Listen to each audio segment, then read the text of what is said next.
Oh my fucking god, what is this? It's that time again, it looks like. Oh shit. I actually have to pretend I have some semblance of charisma and entertainment value in my life. Well, good fucking luck with that. When is these fuckers gonna get here? When are these fuckers?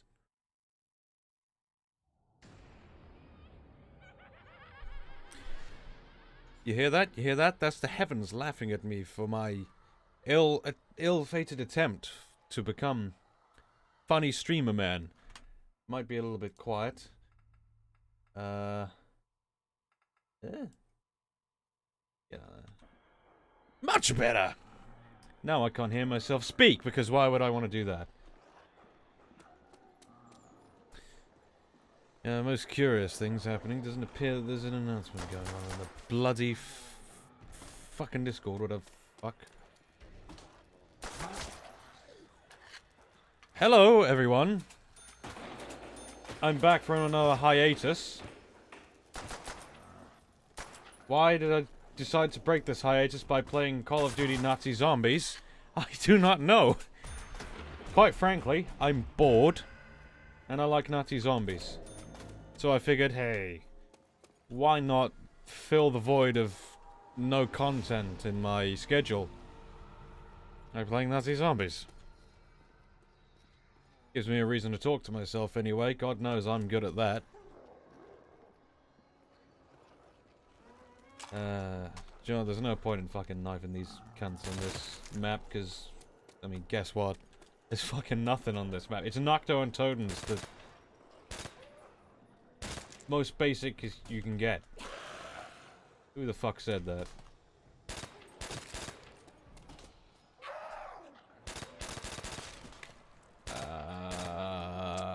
Shite. You see, yeah, I'm noticing this whole, this terrible situation where my Discord is, fucking about not notifying anyone that there's a stream going on. And this is a problem for me, because, I'm vain. I might even be a psychopath. I just want to fit in.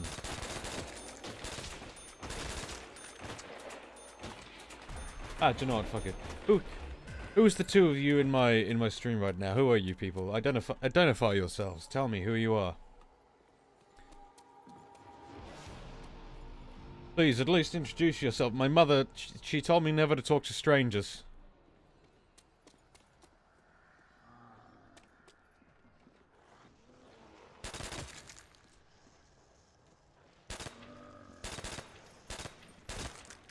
Fucking hit the fucking,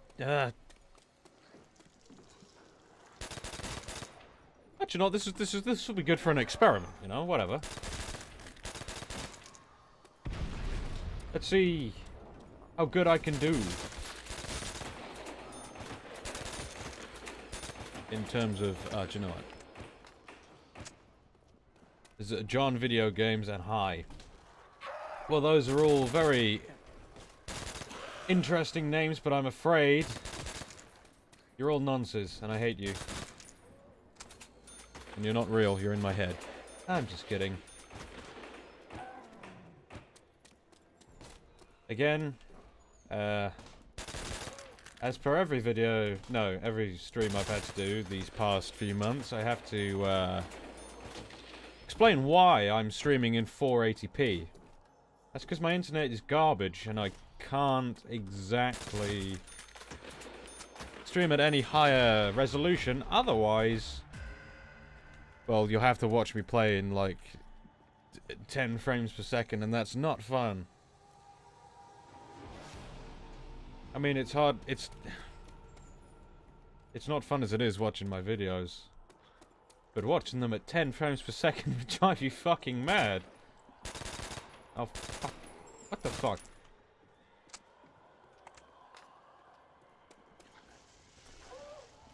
No, I asked you your name. I didn't ask you for your age.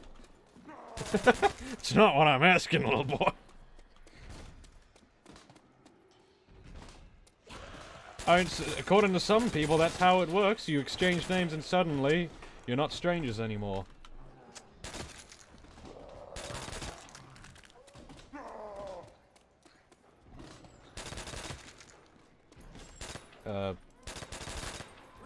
What the fuck? Are these zombies John Wick? Dodging my fucking shots.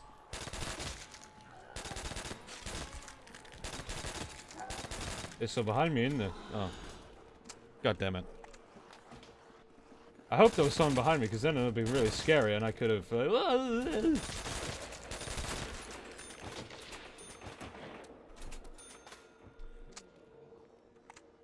Yeah, to be honest, it's kindly, it's kind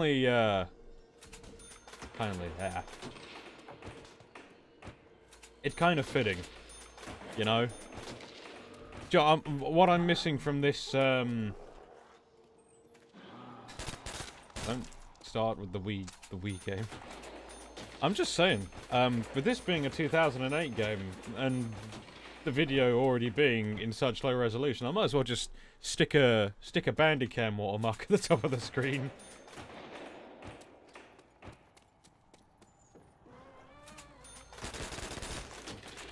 Oh. Yeah, I need a Bandicam watermark, a unregistered Hypercam 2, that's another one. How long do you reckon you can go on? Long enough, sweetheart. I just made myself cringe by saying that. God help me. In fact, no, just ban me off this platform. Seriously. I don't want to be here. This is an exercise in prolonged suffering, and I don't know why I'm doing this. I just want you to... Someone call up Susan and get me banned from this platform for saying that. Just send her that precise clip of me saying that. And say, ban them. He's a Islamic terrorist. Yes! Sound Dreamscape! I need to get a shittier mic to... Wait, I have a shittier mic. I can just use my headset mic. Oh shit. Here we go. You got me the fastest gun in the West. No, shut up, shut up. Shut up, Six. Shut up, Six. I ain't listening to you. Wait, what the fuck? Is that a Samnix? Is that a wild Samnix coming from the wild? What the fuck are you... Get out of my house. How'd you get in here? You've been in jail for 10 years! What are you doing? How are you? Sorry, I need to turn into genuine mode. How are you doing? And yes, I am always playing old games, because guess what? Old games are usually more built to last than newer games. Because unfortunately, a lot of COD games these days, well, let me cite an old economic principle called, planned obsolescence. They've made it so that, well, yeah, every other game that comes out the year before is made to be obsolete. They don't build them to be memorable or to last anymore.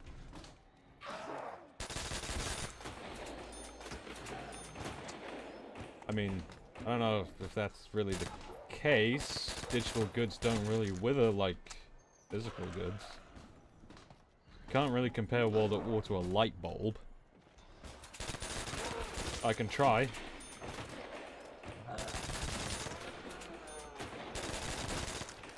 Right. I am gonna go against every... Can you not, please? Oh, well, this is awkward.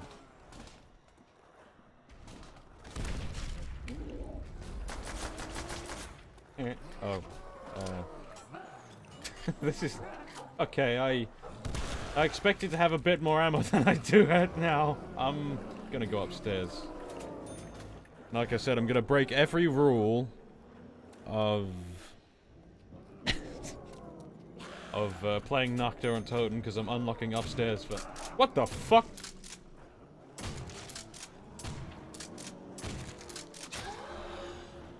Going upstairs first. Whoa, whoa, whoa! Is that ice down there? Jesus, I fucking slid.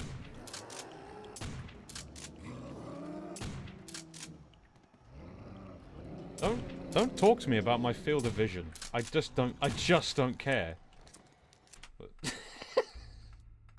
Where is it in? Game up? No.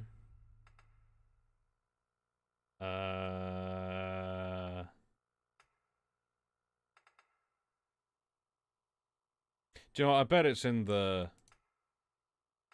Do you know what? Fuck it. I ain't got time to worry about this. I bet it's in the fucking, in the game files themselves, right? I know how these developers think.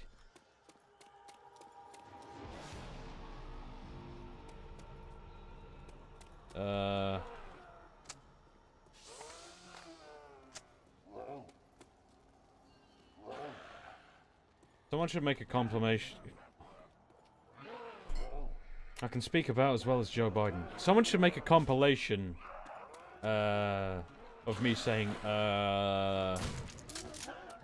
you know? Right, new challenge. How long can I go without saying, ready, go? Yes, Amnix, it was nice seeing you again. I hope you have a good night. And, well, I hope you continue doing whatever the fuck it is you're doing now, because I honestly don't know. I'm not the one living in your walls. Ready, go. Wait, does that count? Never mind. Ready, go. Look, buddy, I know what the dev... I know what the dev console is. That doesn't mean I know the command to change the FOV. Alright?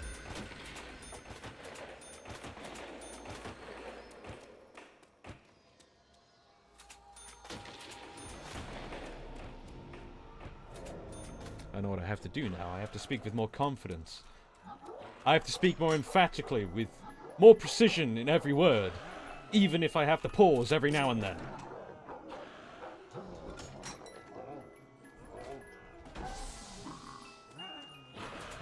Jesus Christ.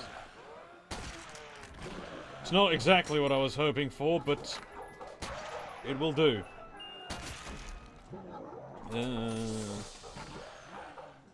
No. That was a not a, you know. It was a moan of dissatisfaction. I wasn't stuttering. Look. Apparently it's good for you if you stop saying all the time. Shut the fuck up with that alt F4 bullshit. I bet you've never even gotten to round 8 in your life, fat boy. Eat a dick. Yeah, apparently it's good for you to stop saying all the time. It allows you to compartmentalize your thoughts a lot more efficiently and allows you to act more decisively. According to psychologists. Now, I'm not a psychologist, but... Ooh, that was close. I almost did it there. I'm not a psychologist, but... Seems like bullshit to me. I want a fucking flame... Give me a fucking flamethrower already!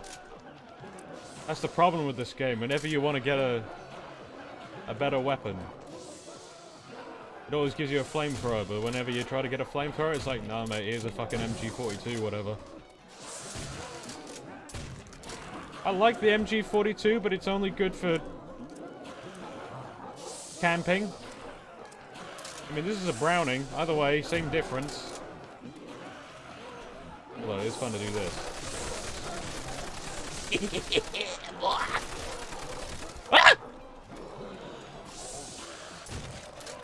But the problem is the movement speed is too fucking slow.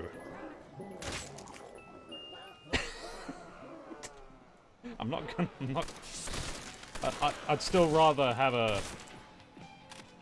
Browning than a fucking Kar 98. Yes, the greatest game mode of all time. Oh man.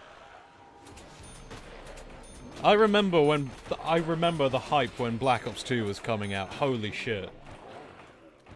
That was back, you know, when you little 10-year-old boy really into Call of Duty, you just got done with the hype that was Modern Warfare 3, and then all of a sudden you see Black Ops is getting a sequel, and then, oh, the main thing you're worried about, Zombies, that gets announced, and oh boy, I'll admit, I think I'm a bit biased in favor of Transit, despite how much people shit on that.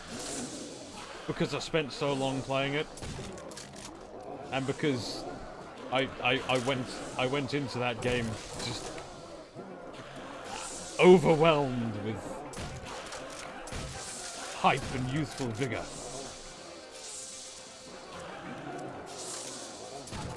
You know?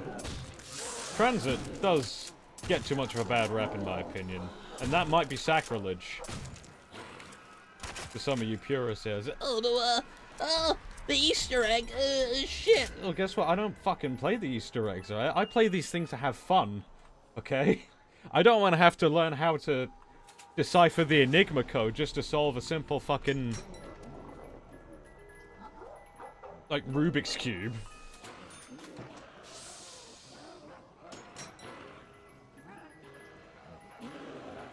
The only thing... Oh my god! Yes. Revive me, I have a ray gun! Revive me! The only thing I will say about Transit is that it does take a long time to get set up. But the same can be said for every other Black Ops 2 map, like Die Rise, Mob of the Dead, Origins. Except for Nuketown and Buried, of course. They're pissy, see? The Nuketown Easter egg is literally just jumping in and surviving to round 25, and that's it. That's like the easiest fucking Easter egg of all time. I'm bored. I'm gonna use shotgun. I like shotguns. I think the only other... Wait. One of the other Easter eggs I've completed was Call of the Dead. And that was completed by accident. I didn't mean to do it. I just thought, I'll just fancy a nice game of bullying George Romero, and then all of a sudden, whoa! Round 17, I've completed the Easter egg. That was fun. That was quite satisfying. Fuck Shangri-La though, seriously. Seriously? Shangri-La? Yeah, I know you weren't trying to piss me off, mate. I reacted in, you know, for entertainment purposes. We do too much trolling around here. We have a little bit of fun. But seriously, fuck Shangri-La. I hate Shangri-La with a passion. Too many tight corridors. Those fucking monkeys keep stealing my shit. And monkeys, I mean literal monkeys. It's not a racial That's not a racial I'm not racist or anything. I just hate monkeys. I don't like those exploding napalm zombies either. Fuck those guys. The screamers aren't so bad, but oh fuck, I said Alright. I went for quite a while without saying I can do that again. Yeah, the screaming zombies weren't that bad. Moon. I found myself warming to Moon a bit more lately. What's this? Yeah, no thanks. I actually got to round, yeah, it looks good, plays like absolute 8. The highest round I've ever got to Shangri-La is round 22. And some of you think, oh, that's quite embarrassing. My highest round is 100, just like everyone else. Do you know how long it takes to get to round 100 in WAW Zombies? Let's put it this way. I got to round 41, I think, the other day on Derry's. That took me an hour and a half. Right, and that's the ideal kind of game for me, Game of Zombies, an hour and a half. Any longer, I will either get bored, or just, you know. But you see, these people who do these high rounds and shit, they either play the game all fucking day, or they play the game for 3 hours at a time. Then they log off, then they come back in the morning the next day to continue the cycle anew. I was like, mate, get a fucking life. I remember seeing that video on the history of Derry speedruns, and one of the guys who got the highest round in the quickest time or whatever, No, it wasn't. It was just the history of the map there is and the highest rounds. But one of the guys who got to the highest round at the time, whatever, he said, people who get to this kind of round don't get laid. And as someone who's never been laid, I can verify that.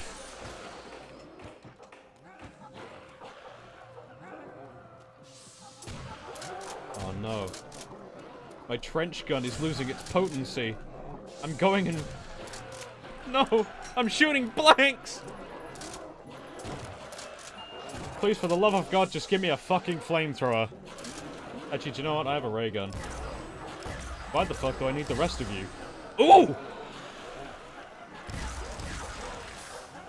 Ah, fuck it. Shotguns are also good for insta-kill. I really missed. I'm gonna sound at risk of sounding like a fucking psycho. I'll get to the story in a bit. I have quite a bit to say about that. What I miss about World at War, not World War II, that game is trash. I made a video on it. 2017. Check it out, it's good. Yeah. What I miss about World at War, fuck's sake. Seashells on the seashore. There we go. World at War was good because of the amount of gore in it. Now, the gore was intrinsic, you know, to the overall presentation of World at War anyway, because it's the dark, edgy, gritty reboot of the series that was all too common in 2008. But, I mean, just, you know, seeing the chunks of flesh just fly off these zombies, losing their limbs, you know, their heads just exploding into a splatter, coupled with the meaty sounds your weapons make, it's really satisfying.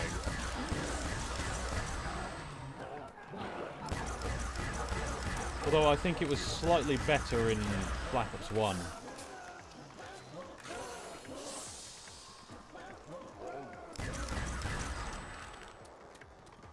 Black Ops 2, not so much. Oh fuck, here we go again. But, ah, fuck! I can't stop saying,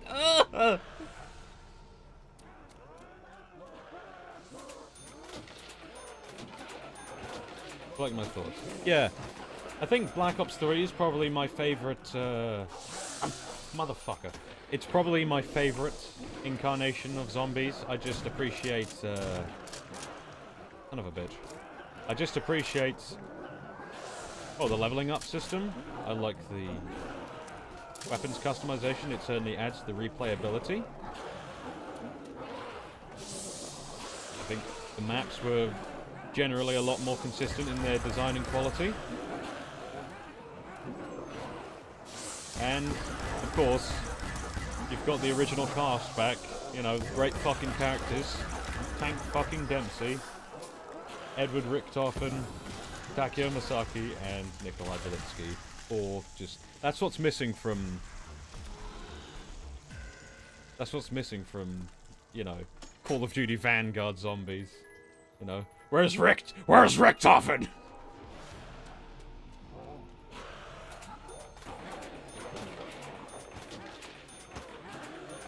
Seriously, those four carried the story all the way through. Like, as, you know, as entertaining as the Victus crew was, you know, the Green One crew, they weren't that charismatic. They were good for a cheap laugh. But any prolonged exposure to their just vacuum of personality, it's just, nah, no thanks. Haha, get it? Stuhland was schizophrenic. Haha, Malton is Scooby-Doo. Shaggy, looks like Scooby, gotta get the power on, man! But yeah, as for the actual story of zombies itself, holy fuck does it get convoluted. I like how, in World at War, it starts out simple. You've got Nazi experiments with reviving the undead going horribly wrong. with a little bit of added details like Dr. Max's betrayal in Element 115 and the Tunguska event. You know, that's a nice little bit of world building, a good bit of lore in there. And then they go to Black Ops 1, right? Time travel. Time travel, that's it. Time travel, you play as JFK, you blow up the fucking Earth. No, scratch that. Dr. Richtofen, a 50-year-old Nazi German scientist, gets inside the body of a 10-year-old ghost girl to take control of the zombies, and then blows up the Earth. So that escalated quickly.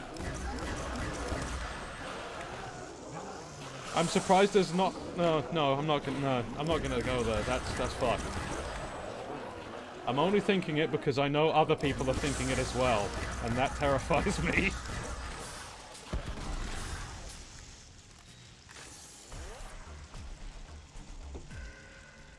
Black Ops 2 Zombies was kind of void of story. There was Mob of the Dead, but that was originally supposed to be a separate story. Transit, Die, Rise, and Buried.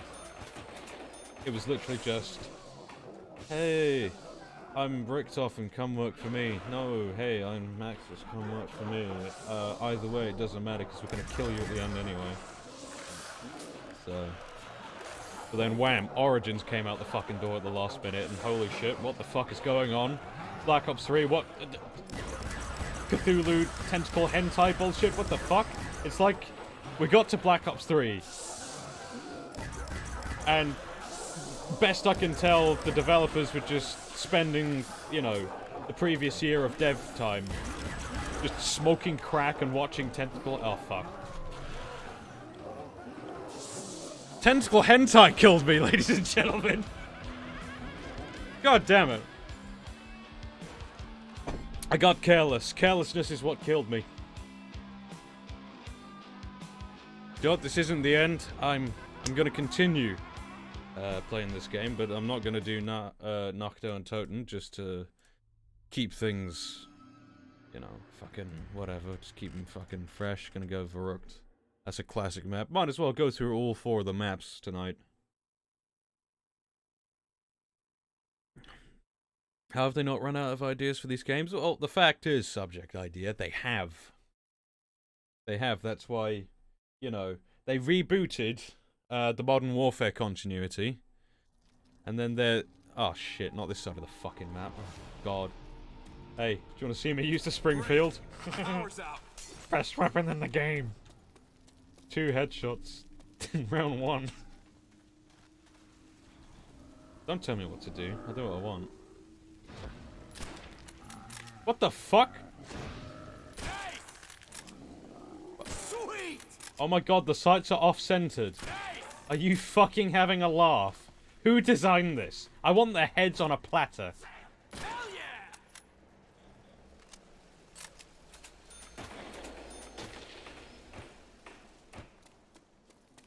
Oh shit, yeah. It's got the runs great on Intel i7 on the front of the fucking loading screen. That's cute. Hey ladies and gentlemen, you want to buy an Intel i7? Call of Duty World at War, sponsored by Intel. Where the fuck is that last zombie? There it is. No. See, I had to aim fucking 5 miles up above him just to get anything done. I fucking hate the Springfield. I tell you what, the Springfield never shows up in Deriz. I wonder what it would have been like if you... Wait, does it show up in Deriz, or did they just decide to get rid of it because it was so fucking useless? Fucking kill the fucking cunt! Jesus! Who zeroed this rifle?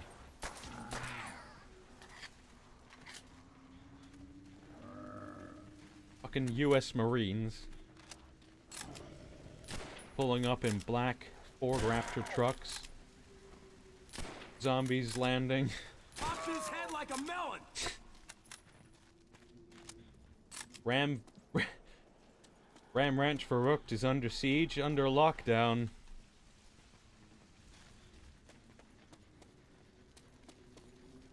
US Marines are gonna fuck Ram Ranch zombie butts. Okay, seriously, what's with this abysmal spawn rate? It's gonna take me 50 minutes just to get to round 3. There you are, you goose-stepping jackass. Oh, fuck's sake. Thanks, man. You know, I actually made the Max Payne 3 video in about 6 hours. I made it as an experiment to see if I could get a review done in a day. To encourage me to get the fuck on with some video making. But it didn't work because as it turns out, in order to properly orchestrate and articulate, you know, what I like about these games, I have to actually take my time with it. The only excuse I have for there being no uploads lately is because I'm fucking lazy. It's true, my only excuse.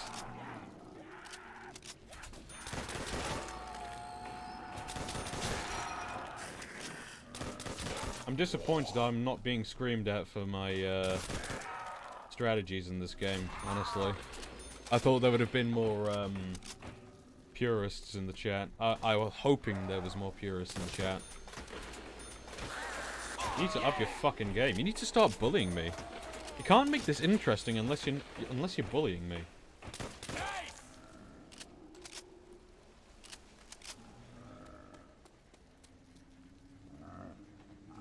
Oh, that's a... I did mention it in Max Payne 3 video, didn't I, Spec Ops: The Line? I should probably replay it at some point.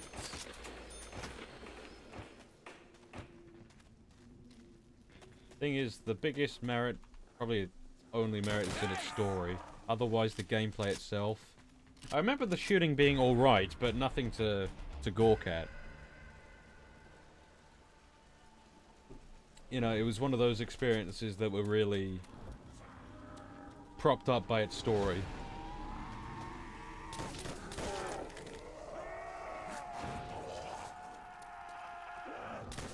But then again, I guess you could argue that taking advantage of its generic mechanics to forward the story was an act of genius, in which, you know, I can get behind that. Also, why is... I shouldn't be asking about realism, it's COD Zombies. I was gonna ask why 30 caliber bullets aren't just popping these fucking guys' heads like melons. I realize I'm on round 4. What the fuck?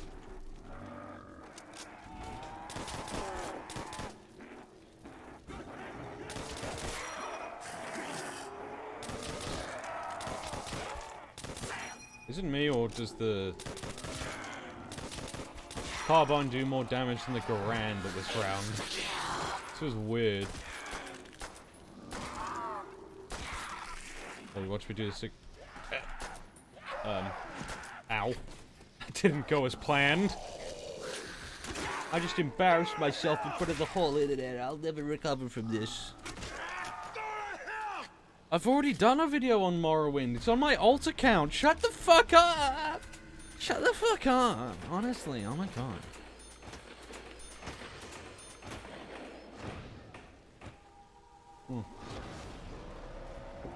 The thing is, there's no reason for me to make a Morrowind review, because anything that I could say about it, someone else has already said.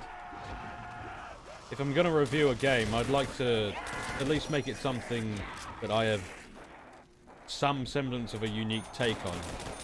You know, like Zombie U. Not many people would have heard about that, so my voice was kind of unique in the... Jesus. In the grand scale of... you know, generic reviews on the internet. Oh, that's creepy. Hoorah, Marine. Whoa. Well, fucking see ya.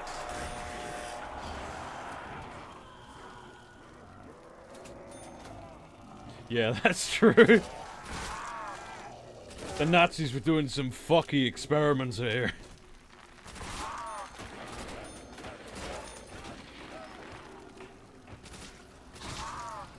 Ooh.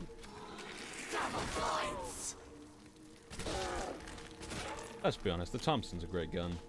It might not be all that powerful in later rounds, but it's a good gun. It's fun to use.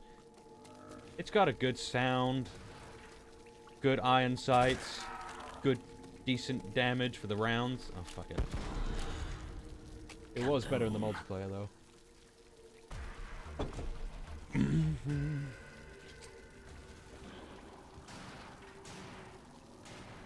Can you stop that banging, please? Get a fucking room. This is an asylum, not a whorehouse. Although, my dad didn't know the difference. You know what I'm saying?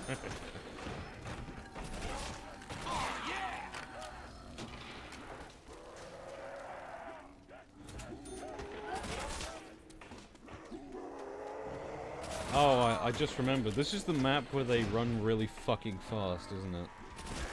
Yeah. That's gonna be fun. Oh, hello.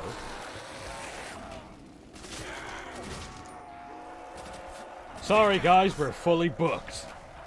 Oh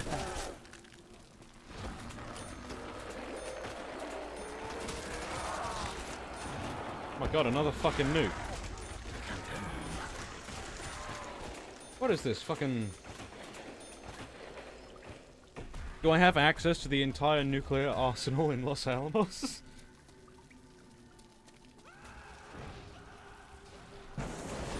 Still though, I'm kind of fucked having spawned on this side.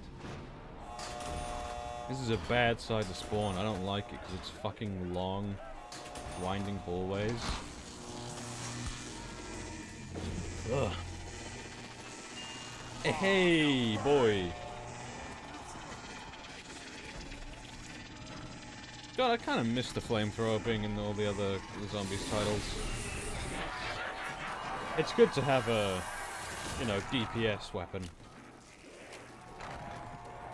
Doesn't have to kill them immediately. Just soften them up enough to make your weapons at later rounds not complete dog shit.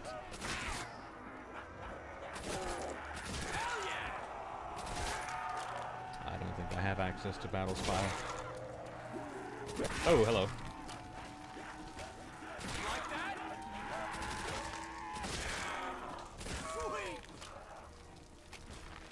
Does anyone remember those old YouTube videos from 2009?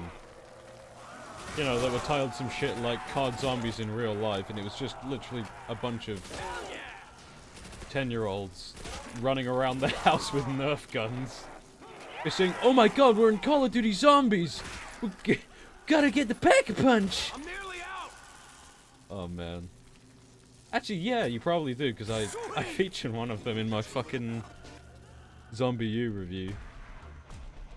That's right, I've stooped to the point where I'm bullying kids now.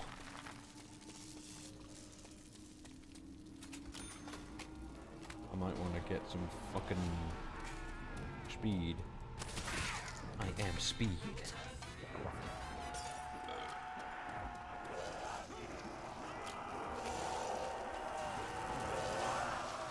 Yeah, you know, you just have a bunch of kids just running around, change being COD zombies with Nerf guns.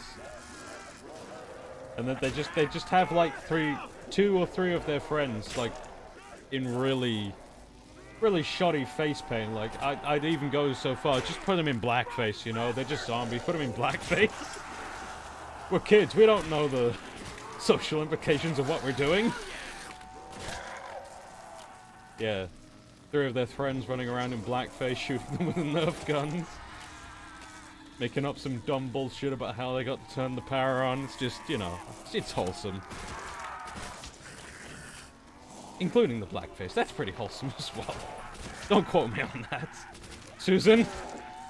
Don't quote me on that. I'm only joking. Yeah, that one. Bretta, 1911s? God, I hate that game!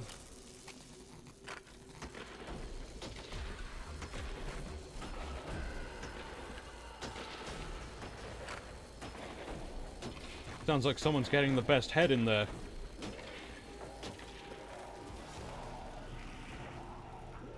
Damn. What kind of pussy he got? What am I doing? Oh yeah, that's what I'm doing.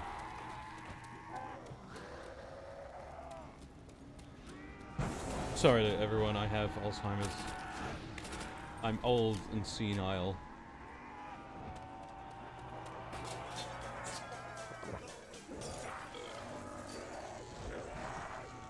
Remember when everyone thought double tap was a waste? Because all it does is increase your fire rate by 33%. What's the point of that? You just waste ammo. Maybe, but it's good for higher rounds because if you can actually hit those headshots, it drastically decreases the times kill. And you know what? I'm okay with that.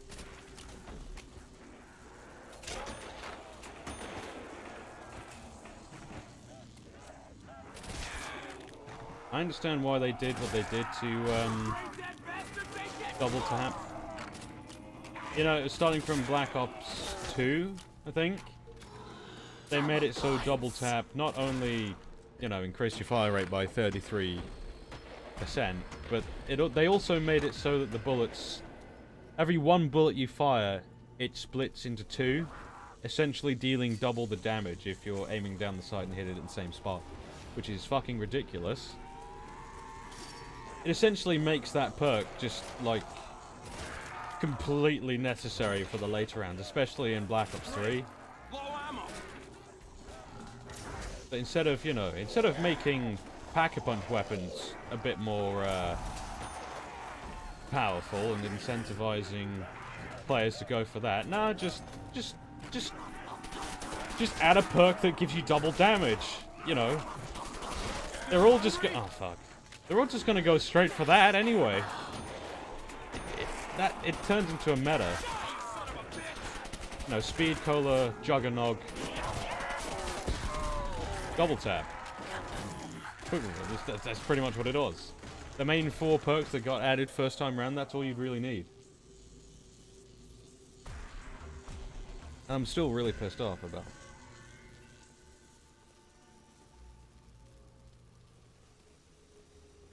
Pissed off about what? Yeah, I'm still really pissed off about PhD Flopper. That perk's mere presence in the map basically made builds... Well, the thing is, having a good variety of perks in COD Zombies allows for you to experiment with your playstyles, so you don't always have to go for the same shit over and over every time you play a map. You know? Coupled with the randomness of the random box, your strategy relying on 2 specific weapons that are incredibly rare past round 6 or whatever. Stamina Up's good, yeah, I like Stamina Up. Stamina Up's really good for some of the larger maps. But on other maps, like... Still hungry? I was gonna say, what, Shangri-La? You really don't need Stamina Up in Shangri-La.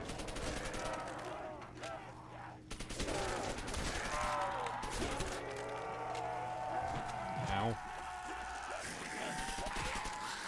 Yeah, PhD Flopper made explosive builds viable.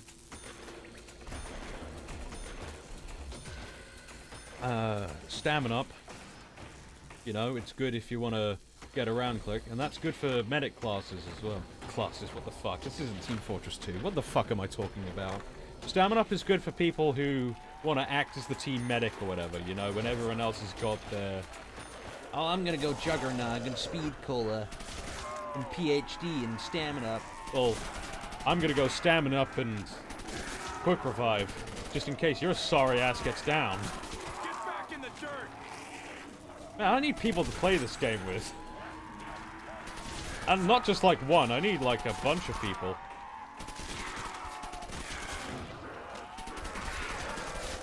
Still hungry?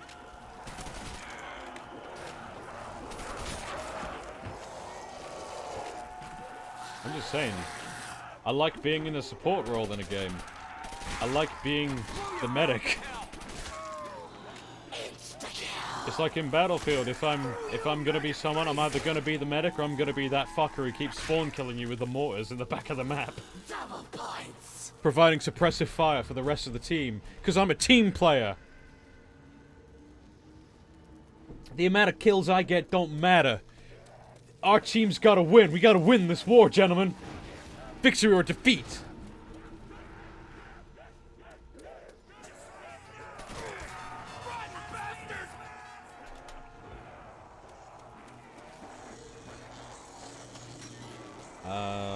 You know what? I wish...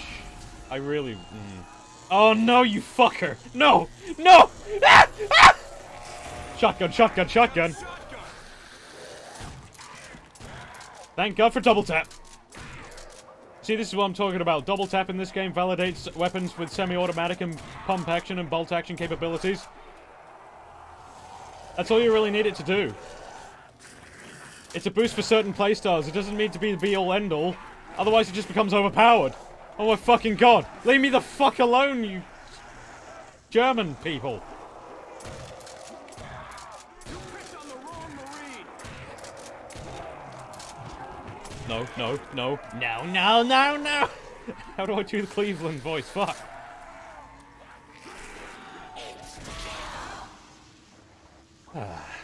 And now I can rest.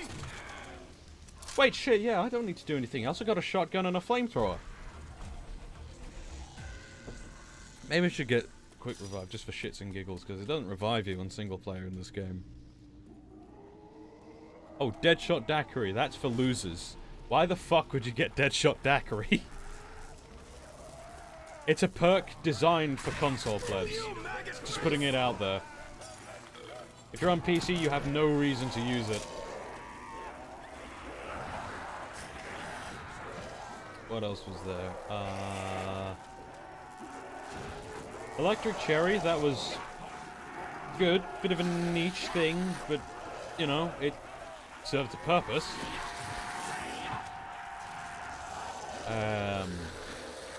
Widow's Wine. Widow's Wine is literally just... Well, if you have Widow's Wine, it's kind of like a more mechanically based Juggernaut. If you have Widow's Wine on top of Juggernaut, you're basically unstoppable. You've won the game.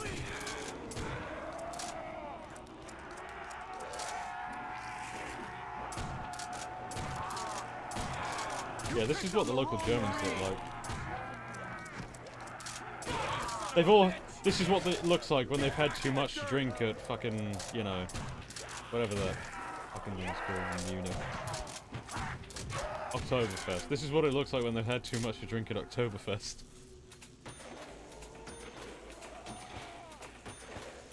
There's a reason I'm missing out those two perks. Because they're garbage. Mind you, the only reason Tombstone exists is so people can abuse it on Transit Town. So they can get all the perks on the map. That's the only thing that perk is good for, and it's arguably an exploit. And who's who?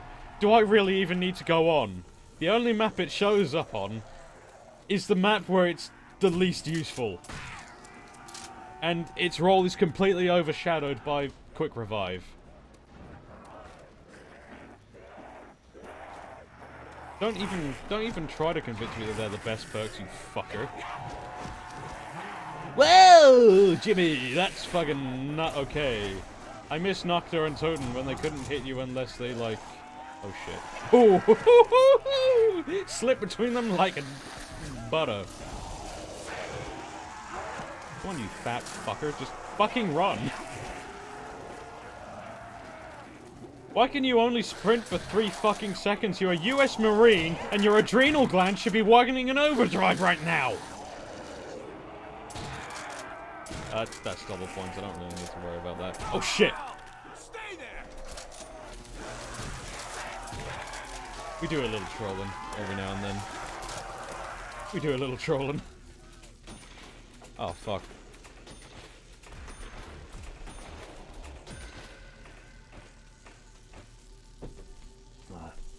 I feel like I'm missing another one. There was another one, wasn't there? Or was that it? Was that all the perks that we were thinking of? This Quick Revive... It's good for multiplayer. It's especially good if you've got a team who's not that good at the game and are very likely to go down, which is what I'm usually paired with. Which COD had the best zombies mode? Depends on what you're going for. I need ammo! I need ammo! Mom! Oh, fuck! Oh, shit. Okay. That was interesting.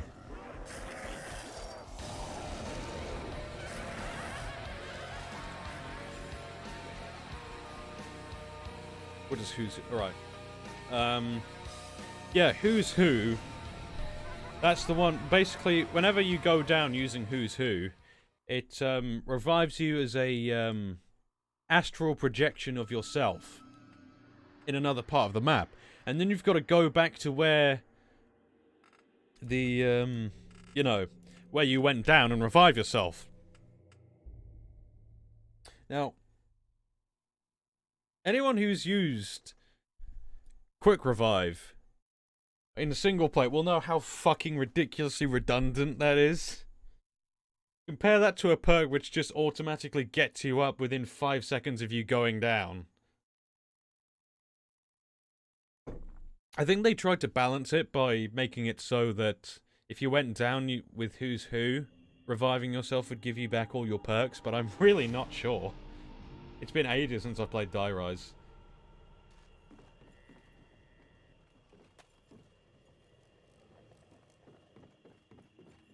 Oh yeah, this is the map where everyone keeps getting to ridiculous levels.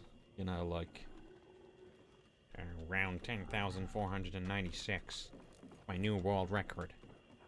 Like, every other hour, some motherfucker comes up with a new world record for Shino Numa. Just got dead flesh on my new boots!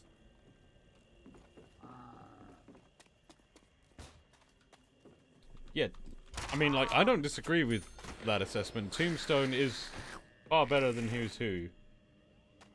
Tombstone in transit, you know, Green Run, transit, is completely fucking useless.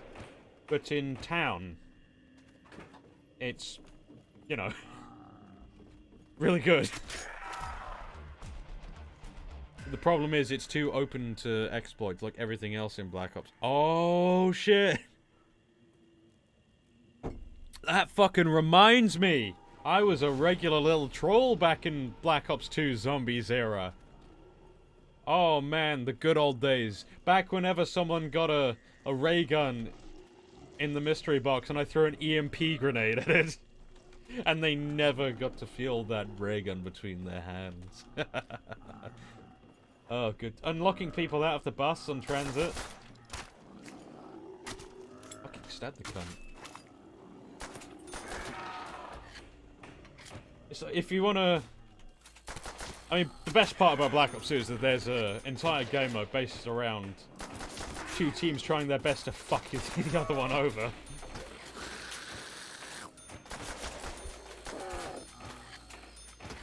But outside of that, it was just so easy to grief your teammates in Black Ops 2.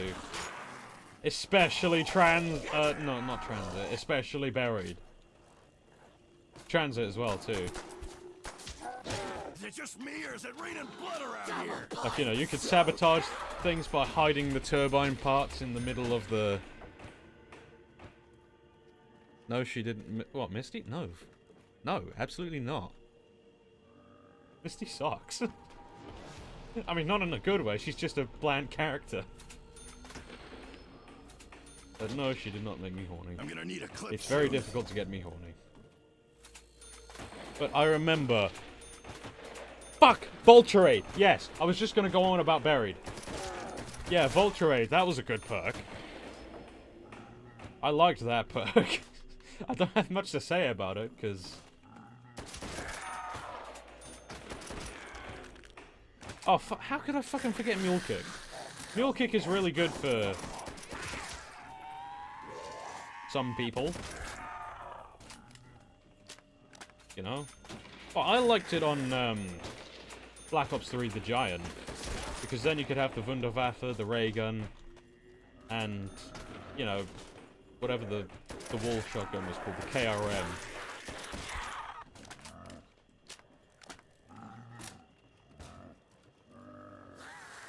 Richtofen makes you horny? Oh God.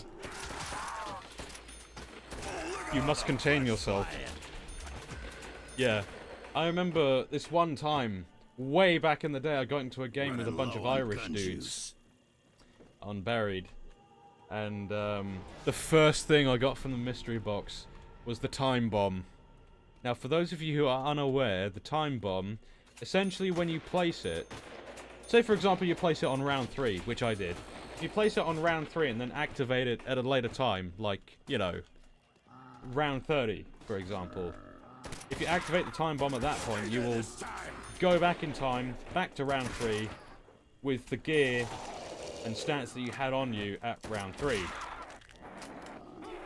So guess what I did after I planted the time bomb at round 3 and got to round 33 with these Irish dudes?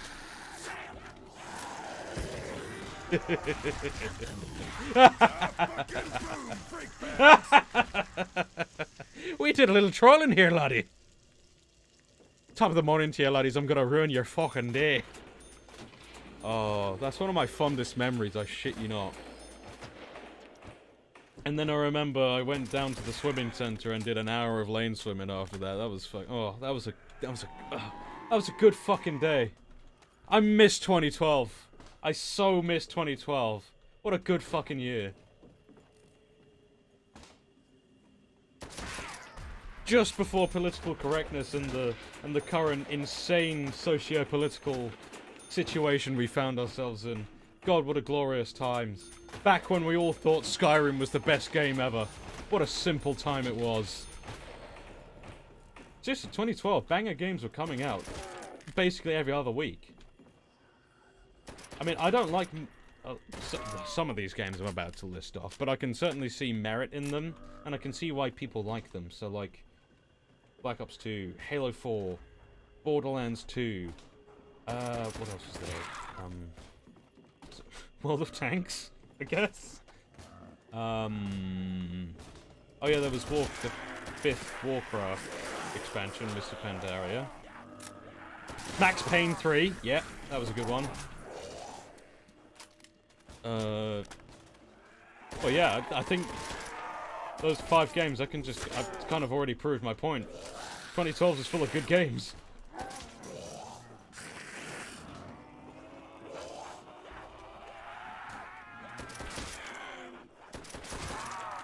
Look at that mess I just made. Hoorah! So I didn't even know Fortnite was a thing back then. I only heard about it when it was announced at E3 2016, 17, whenever. Like the year before it came out. I looked at it and I thought, this looks utterly fucking shite. It's never going to get anywhere. Turns out I was completely fucking wrong. And it's turned into the scourge of the gaming community.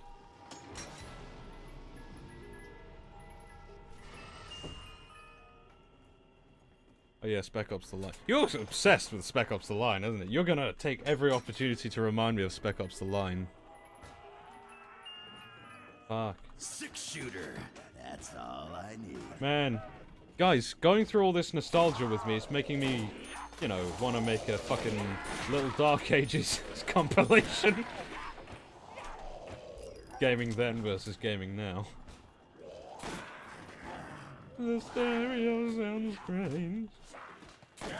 Out of my way. I mean Japanese, man. Whew, it's a close shave there. Oh shit. Oh shit! Oh shit! Oh shit!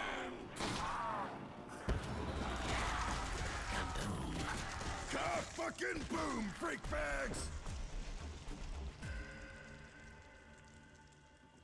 Was Fortnite Save the World the main game mode? Because I remember Fortnite really didn't take off until they, you know, yeeted the Battle Royale concept. No match for the U.S. Marines. Yeah, Dempsey, hoorah! Again, Tank Dempsey. What a man. I would turn gay for him in a heart. Oh shit. No, not like this! Oh. Alright, we're gonna do this one again. We're gonna fucking do Shane Shinonuma again. I'm not gonna Fuck you. Fuck you. That was not my fault. That was not... It's a stupid game. Lag.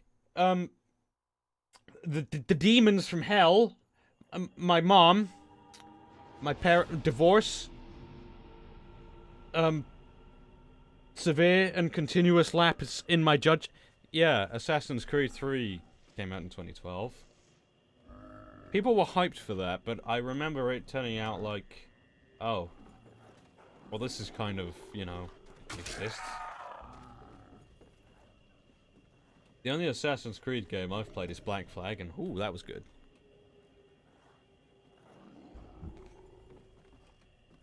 I have to talk crap. How else will I keep you people entertained? Look, none of you would be watching if I was silent right now and not offering this insightful commentary and sharing this well of nostalgia with you. Yeah, no, straight up, okay? Every time I play... This is not even a joke. Every time I play Black Ops 3, my hands are stone fucking cold, and I find it extremely hard to turn the mouse or pull the trigger. This is not a joke, okay? I'm not making excuses. Every time I play Black Ops 3 Zombies, every fucking time.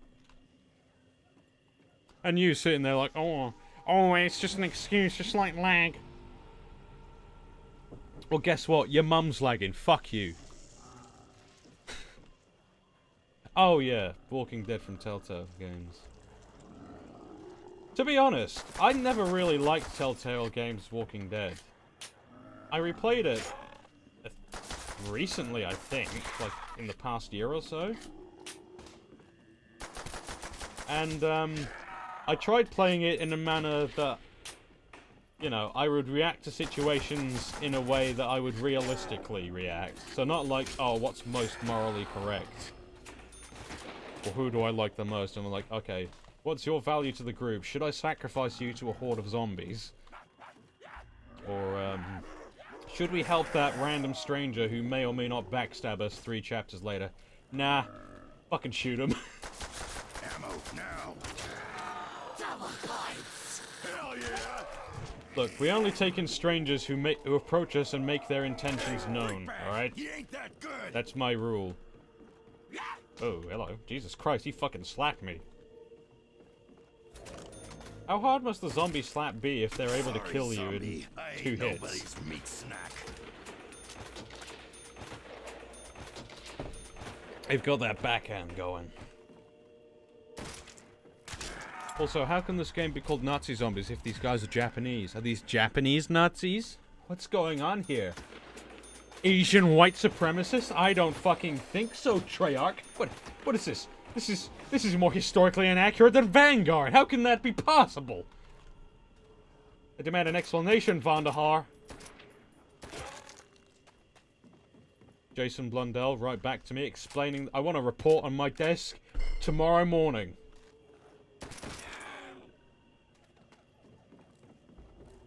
I'm having a good time tonight, guys. You having a good time? I hope you are. Is it raining blood around here? Because that's kind of what matters, you know? With all the stupid shit in the world right now. I don't even need to go on about that. I'm not going to go on about that. Too many people have said the exact same words that just dribbled out my mouth. This thing's empty. Need ammo. And it sounds just as hollow as they said it when I did.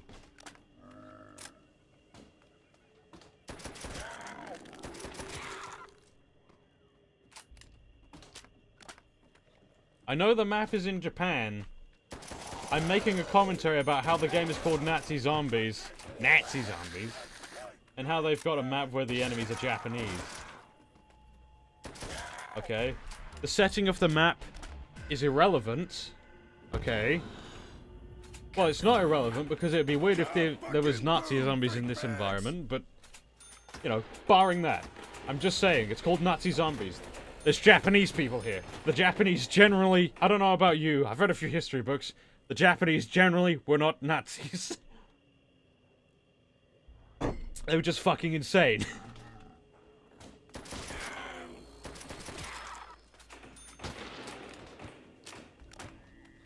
Although I do like the variations in their walk animations. I think that's kind of funny.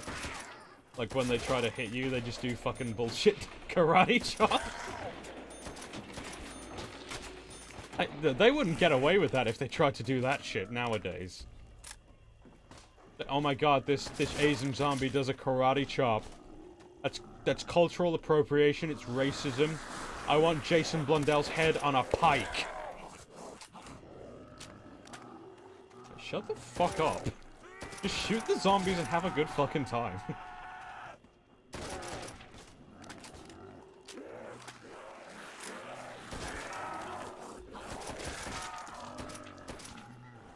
Am I playing on PC? What the fuck do you mean? What the fuck do you... I don't know if you know this, man. Personal computers existed in the year of our Lord 2008. Okay? Are you following me so far? And believe it or not, people have been using personal computers for 20 to 30 years before that. Alright? Are you following me so far? You're acting as irrational and illogical as a typical liberal. Now, hypothetically speaking, if personal computers did not exist in 2008, then how did they program this video game made in 2008 that was programmed using personal computers and made for consoles, which in themselves, by definition, are personal computers? No, I have not seen Japanese cafes. I bet they're terrifying. Shit! Weapons out of juice! Dempsey, you just picked up a weapon with full ammo from the box. Are you okay? Oh, Jesus Christ, where the fuck did you guys come from?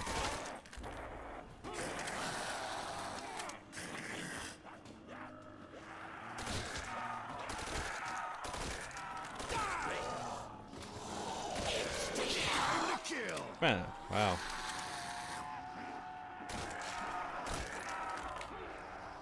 No, I mean, call me crazy, but, you know, having a political party that espouses Japanese racial superiority over all other races in the world, and then putting them in an alliance with you know, the German National Socialist Party, who espoused Aryan superiority over the rest of the whole world.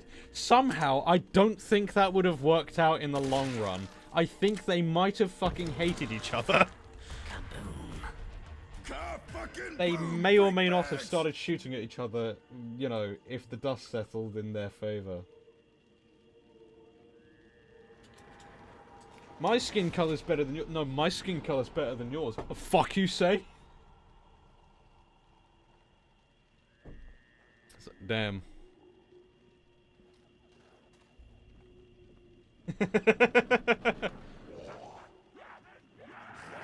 Fallout Japan is literally just, you know, modern day Hiroshima. So, you know, American post-nuclear things are like really, chirpy and optimistic, like Fallout 4. And then you get Russian post-apocalyptic stuff, and that's really drab and depressing and really fucking, you know, dire. You know, symbolic of, you know, general Russian attitudes towards life. And then you get Japanese post-apocalyptia, which is literally just, you know, anime tentacle hentai girls. You know, you spend 1 minute on Pornhub, you know what Japan's like. In the post-apocalypse. Real talk, don't watch porn, and especially don't watch Japanese porn. It's most likely that it's been recorded and propagated and or sold by the mafia. And you do not want to assist in the mafia's activities, do you? You're going back to hell, maggot sacks! Japanese supremacy agents. In the end, if they won, which is kind of impossible, they would have... Yeah, they would have ended up being their own enemies. I mean, that's kind of logical. Yahtzee cafes. What is that? What does that mean? Yellow Nazi? Is that a racial slur? Can I get cancelled for saying yellow Nazi? Oh no. Oh no, now they're gonna cancel me for animal abuse.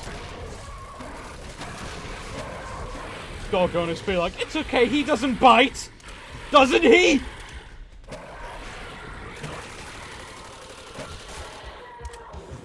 Man, I need a better gun. Yeah, that's right. I need to get outside. Where's the fucking box? Oh yeah, right. They didn't add the skyline until... Yeah. Wait, did they? I don't fucking know.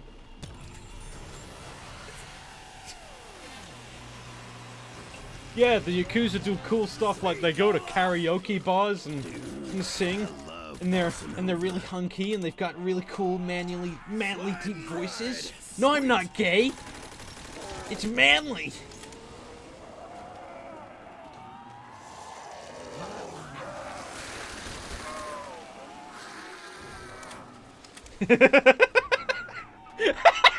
Stop the pitbull jokes.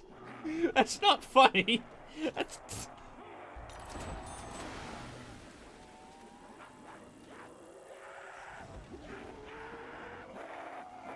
Oh Jesus! Oh Jesus! Oh Jesus! Oh Jesus! This reminds me of that time where that Chinese warlord proclaimed himself to be the brother of Christ. Where's the electricity?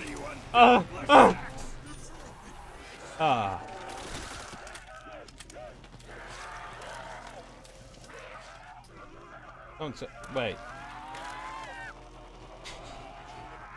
Wait, I just realized where the box is. It always starts in the same fucking place. And I'm a retarded.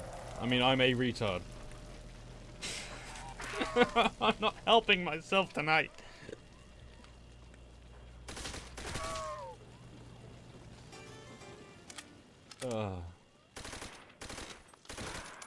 Wait, this isn't Japan, this is Wales. You can tell by all the zombies and the swamps. See, look at this building right here. This is classic Welsh architecture. This is what is this? Cardiff or some shit? Yeah. Yeah. Yeah. Fuck. This is gonna rip I wanted the some fucking shit. Wunderwaffe. Honestly, Japanese post-apocalyptic media pretty much go with the post-apocalypse, where this government ends up full of some task force full of teenagers. Isn't that how all the best governments, you know, turn out?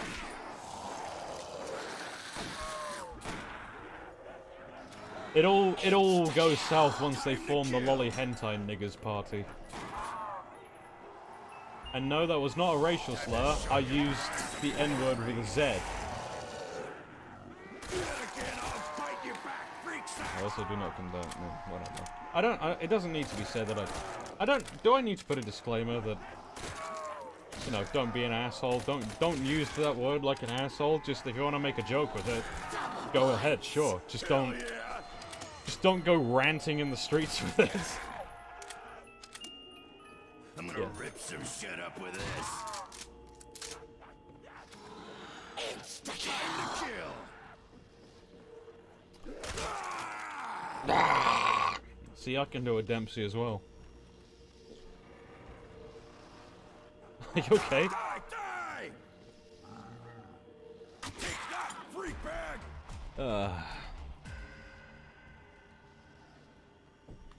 That pitbull is so cute. What the fuck is wrong with you guys?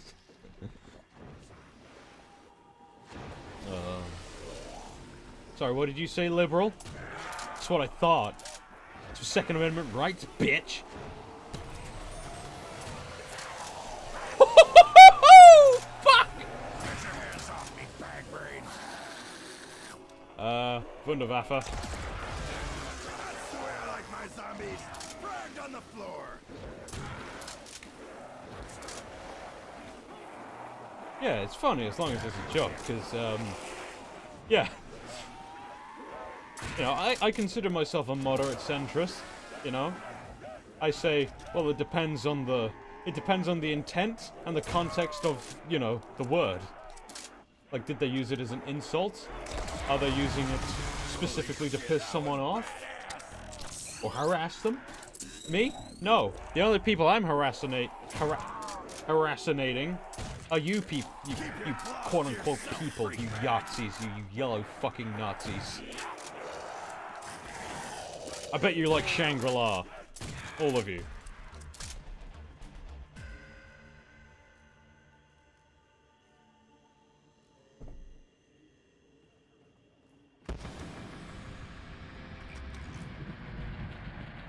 The Devil's Dogs. No match for the U.S. Marines.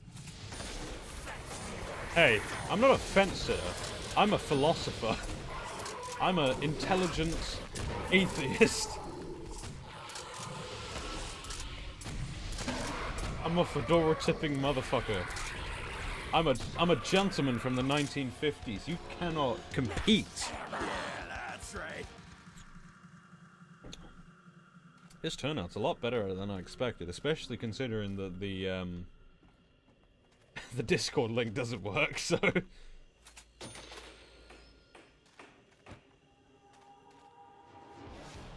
Gorod Crovey is, Do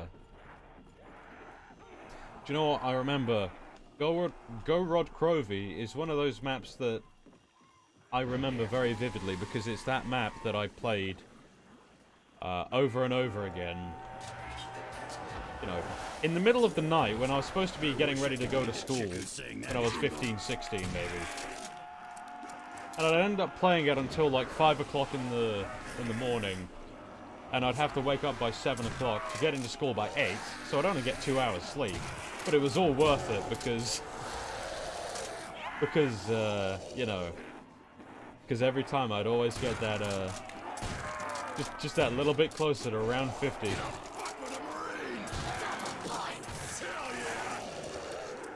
This looks like a good time for Wunderwaffe. This is one badass machine, just like me. Yeah, that's right. Why? Okay. I'm going to pretend for 1 second like you're not, like you're, Sorry, zombie.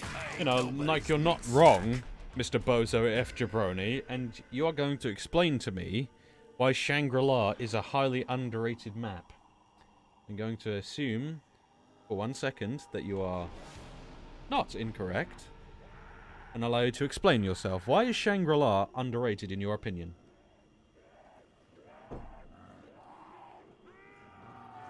No, but the thing is, in hindsight, if I had the mindset that I do now, I wouldn't have had such a shitty sleeping pattern back in the day. Because, you know, history class. I liked history class. I just did terribly at it because... Well, for one, I'm going to pause right. For one, history class. I don't know if anyone else can relate to this, but a lot of the stuff they taught you in history class turned out to be completely fucking wrong. One of the prime examples of this I remember was just these... It was a little thing. This is a really little thing, but they were talking about migration from all these different countries into the United States during the Old West period in the mid-1800s, and in one of these blocks they had, you know, immigrants from Russia along the top, except, you know, they initialized Russia as USSR in like 1851 or some shit, and the USSR, the Soviet Union, wasn't even a thing until 1917. And I immediately picked up on that. Hang on a second. Oh, I'm not going to bring this up because honestly, I'll get into an argument with the teacher that I don't fucking want.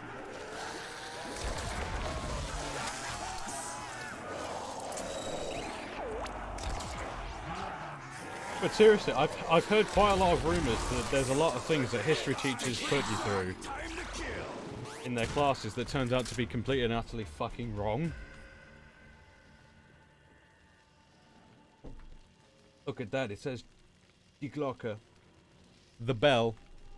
Remember when actual, you know, Nazi occultism was a part of the law? Remember that, guys? I'll swallow your soul! Remember that interesting part of the story that actually tied into real historical conspiracies? Yeah, me too. Well, fuck that. Have some apothecons.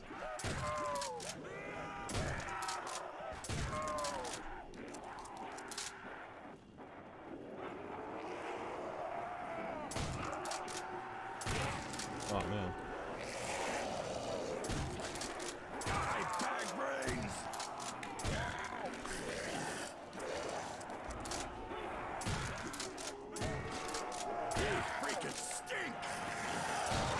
I feel like I should be saying something right about now.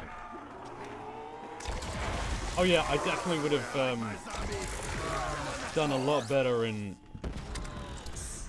English class as well. Mind you, I did get a B in English, and that's my best subject. How freaking sweet is that? But in hindsight, maths, I hated Those maths. don't sound like freak bags. But you know, with my current, you know, more mature mindset and with the perspective that I could feasibly do maths if I just learned how to do it. Because really, math is simple when you learn, if once you have the instructions. Yeah, once you have basically the guide on how to do something, all you have to do, it might take you a while depending on your comprehension level, but anyone can get maths, really. The problem is, like, a lot of the stuff they teach you in maths, you don't end up using anyway. Well, my dad, he's an aerial fitter. He's not had to use trigonometry since the 1960s. Oh, yeah, geography. Thing is, I chose geography as one of my side subjects. Because, you know, I know a fair bit about the world. I'd like to learn more about it, but then, you know, then they just, oh, well, okay, that's Shinonuma over with, I guess.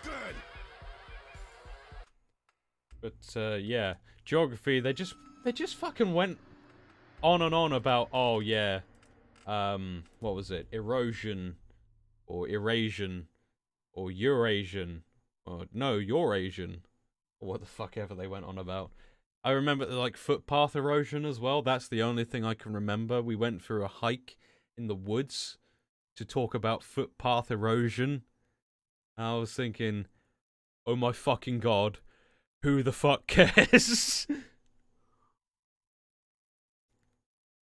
Oh, there's your answer. I will read it out in a bit once I'm done ranting about geography. Okay. Power levels critical. I think we need to turn the power on. Hoorah. Hoorah. Good old Tank Dempsey. I would suck your dick if,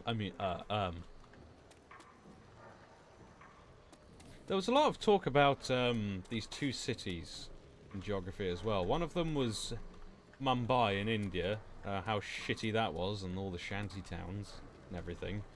I mean, I thought it was weird that this was part of geography, because honestly, in hindsight, geography should have been out about, you know, the structural makeup of the Earth itself, not shanty towns in bumblefuck India. And, oh, there's another fucking city we were talking about. It was one in Brazil, I believe. I don't know what it was called, though. It was supposed to be like a city of the future or some shit. You know, a really modern city that took advantage of all these reproducible energy sources or whatever. And it's all good and down on rubbish and shit. But I cannot for the life of me remember what that name was. It wasn't Brasilia. It was not Brasilia. I mean, the only things I know how to identify is what cities in Brazil that it wasn't. It wasn't Sao Paulo. It wasn't Rio. It wasn't Brasilia. And thing is, those are the only Brazilian cities that I know of. But yeah, geography sucked. I was forced to drop out of geography. What the f-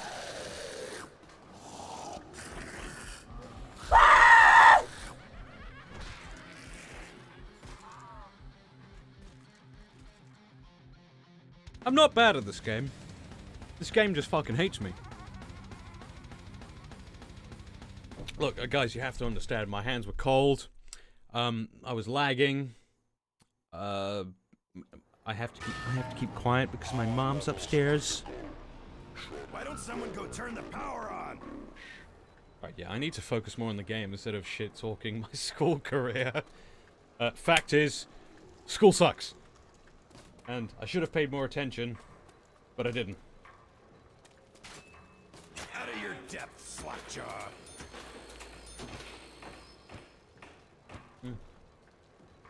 Oh yeah, Bozo. Yeah, Bozo, right.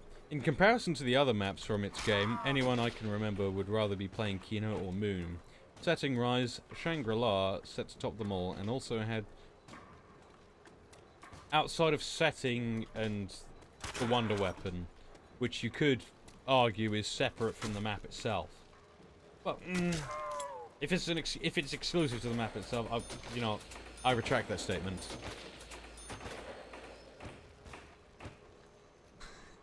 He's playing on a USB steering wheel as a double amp.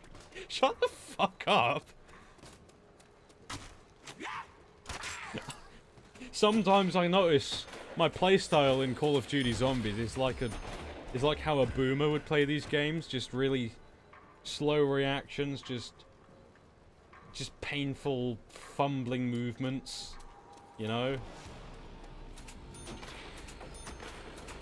But yeah, while I will agree that the setting for Shangri-La is pretty good, like, visually, the map's stunning, but design-wise, it's fucking abhorrent.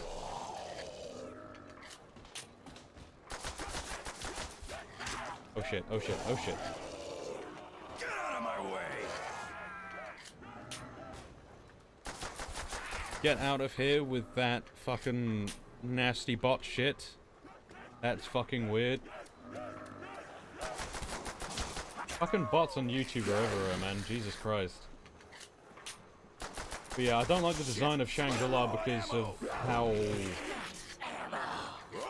tight it is.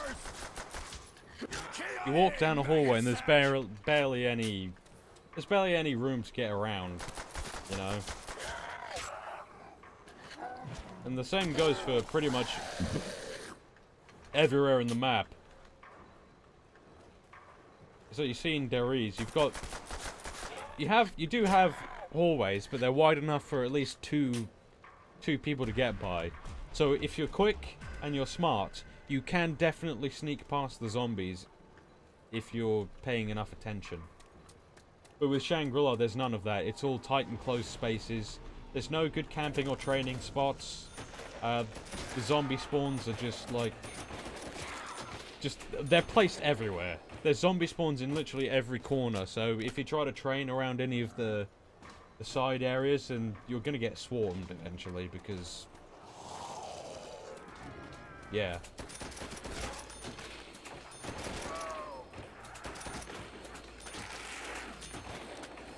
I'm pretty sure...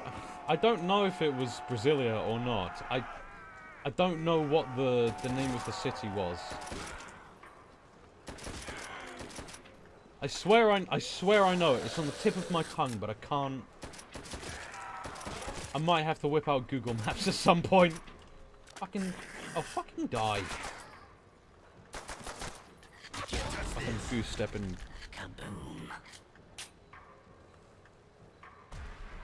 Boomers that pick up an FPS first time often can't even move and aim at the same time. Oh, well, in that case, my dad's a veteran. I'll tell you what. For his age, my dad's actually pretty good at video games. You're gonna... shit. Sorry, I'm a little drunk right now. Don't tell me, Mom. But my dad, he's pretty good at video games.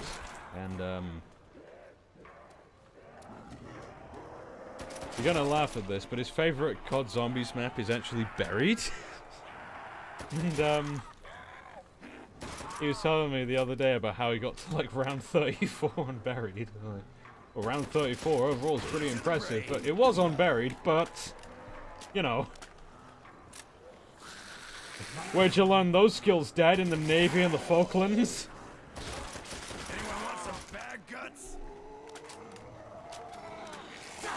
God damn. Yeah, I had my eyes closed that time. No, you didn't, Dempsey. Stop fucking lying to me.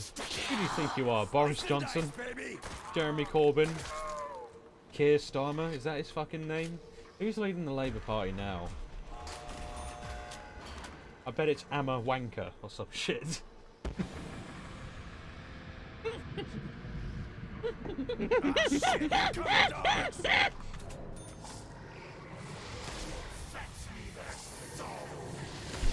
It's okay, my dog doesn't bite! He's such a good boy! He loves playing with children!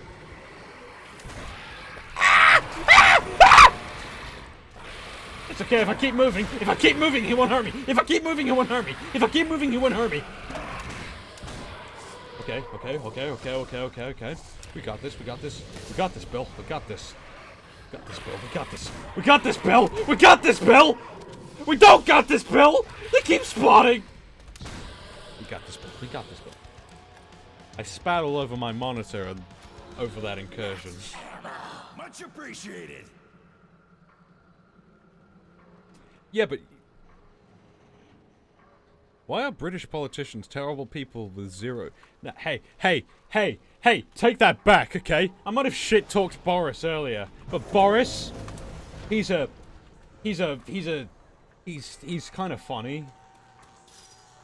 That's the only saving grace he has. Usually, things don't go too bad when he feels like not doing anything. I think public opinion has largely turned against him with the whole COVID thing. You know, before everyone would have said, "Oh well, he's not done that bad. He's done as much as anyone else could."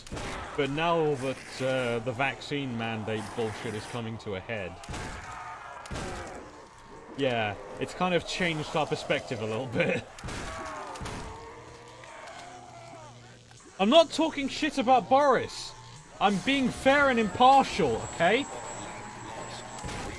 Look, I've always liked Boris. I liked him when he was mayor of London, okay? And the thing is, like, I'm glad that the mandates with the masks and the vaccine in the UK are over and done with. And I'm glad that he got caught for doing a party, you know, in Downing Street. But at the end of the day, everyone else was doing the same shit. It just happened to be a convenient political tool to, you know, kind of shake the tree a little bit. And to be honest, it's probably for the better, you know? Godspeed to them who did that. There was going to be a but. I forgot what the but was.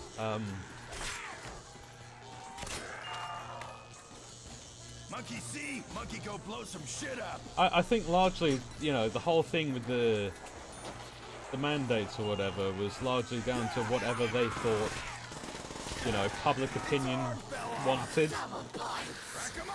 Like, oh, let's do what we think the people want us to, but not really. And by what the people want us to, I mean what we think we can do to get them on, you know, get us on their good side, you know? We don't really care about helping them. I'm getting too political, I should stop. Look, fact is, politics are fucked. Don't get involved if you want to have a happy, long life.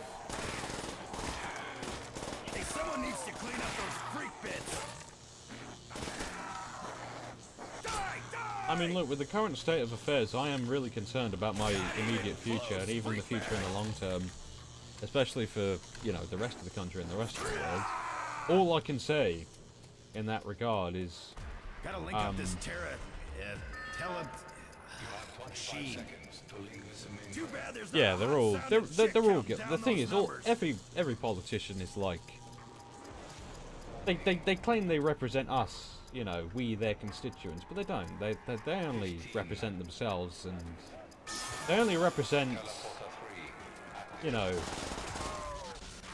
whatever policy that's been lobbied for, let's say. But, you know, if you want to make a little change, even if it's just a little, you got to start little anyway. Start in your own home, you know. You know, make yourself the best version. Just make yourself as good as you possibly can. You know. I would say as you want to be, but that's probably not realistic advice. I think you should have an idea. Oh, fuck's sake.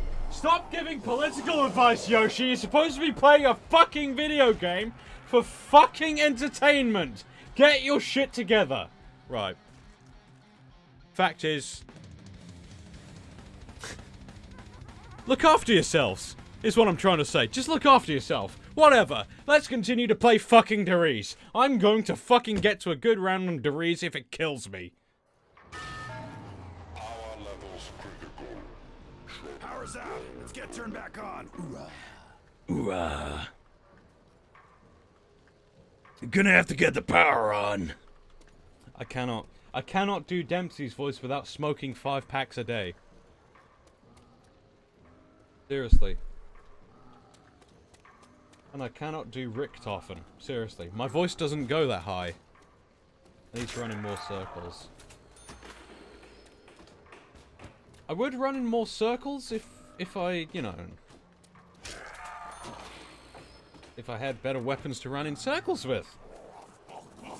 Some weapons are better at running... I mean, to be honest, I had a PPSH. What's my fucking excuse?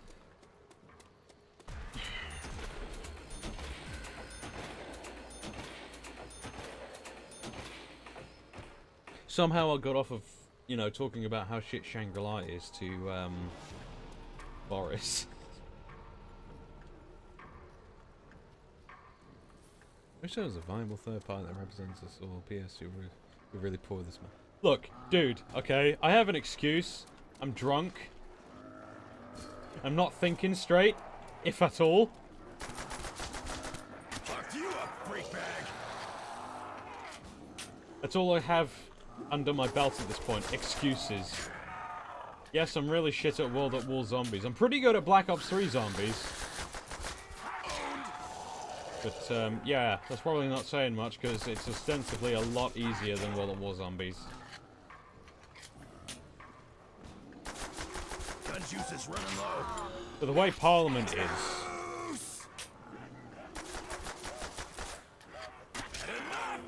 the way Parliament is kind of...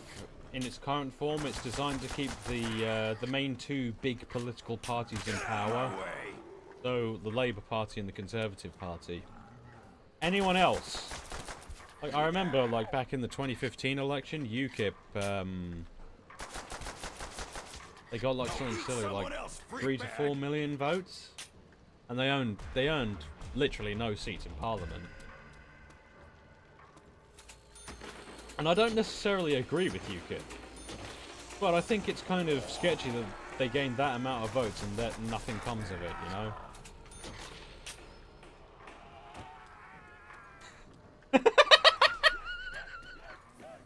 I don't want to get political or anything. 5 drinks later. Out of your depth, slackjaw. It means an imperialist, totalitarian dictatorship that exists only to solidify the power of its dictator.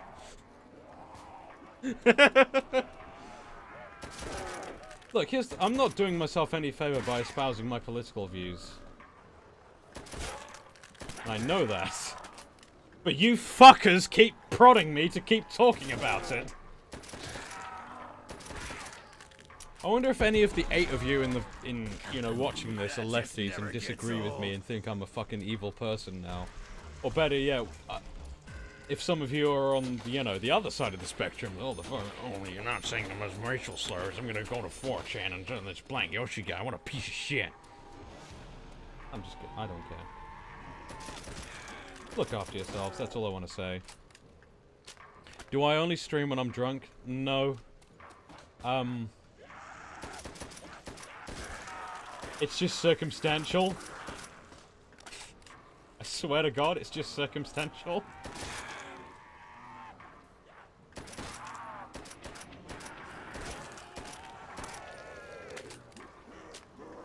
Yes, that's true. At the end of the day, we're not Australia.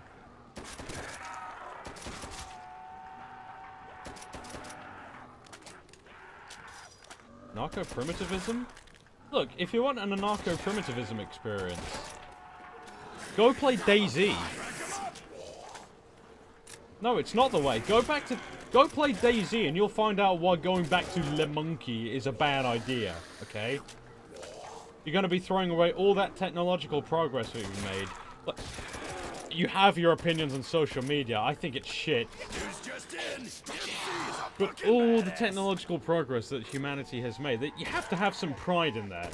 You have to have some pride in the shared history we've all had in our journey through time and space. Okay?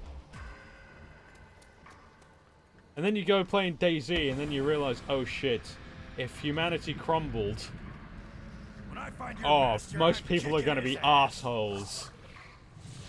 Alright, I've met some assholes in DayZ. I think I might make a video on DayZ at some point. Actually, no, I tell you what, I'm already making a video on DayZ, but, I've come up with a kind of writer's block, let's say. Oh shit, oh shit, oh shit, oh shit, oh shit, oh shit, oh shit, please don't die, please don't die. Oh, 2 for 1, ah! Primitivism ends when the toothaches begin. Bring it, motherfuckers! Yeah. But see, the thing is, a couple weeks ago, I decided to start recording for a DayZ review that I kind of, I wanted to create as a kind of short, intermediary between the next big review. But the problem is, literally the first guy I came up against was an angry Indian guy. The first thing he did was, when he saw me, was try to beat the shit out of me. Now, lucky for me, I knew how to manipulate the zombies in such a way that they went after him instead of me. But still, every other person that I came across subsequently from that moment, they were just not very nice to me. And it's like, come on, man, I really miss the days of the DayZ mod. Oh yeah!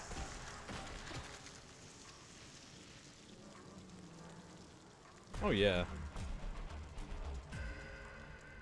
Yeah, you can't go back to Monk if your neighbors are making robot armies. That's precisely why anarchism or anarcho-capitalism wouldn't work. You get rid of the state. I mean, what's going to happen? Someone else is going to rise up and take power. What, you know, town by town, farm by farm, whatever. What do you think happened when Rome fell? You think, oh shit, let's all go return to Monkey. No. Do you know what happened? The Kingdom of Wessex, Mercia, the Visigothic tribes, they united and formed a kingdom. Slice and dice, baby! Fact is, when there's a power vacuum, people try to fill it and take advantage of it. Transhumanism might be interesting. I want to be a cyborg. I mean, come on, having a bionic penis sounds pretty cool. Like, imagine you press a button on your body somewhere and your penis just turns into a literal fucking drill. Like, how many bitches would you get with that?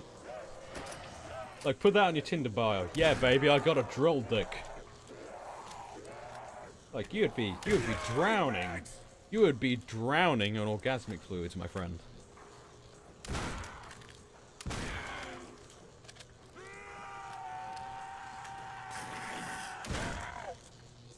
I love shotguns in this game, seriously. Right, don't open that door yet. Try to get the flamethrower. And that'll do for now. Exactly what I needed. Yeah, Dempsey, yeah, hoorah! Oh, that'll do!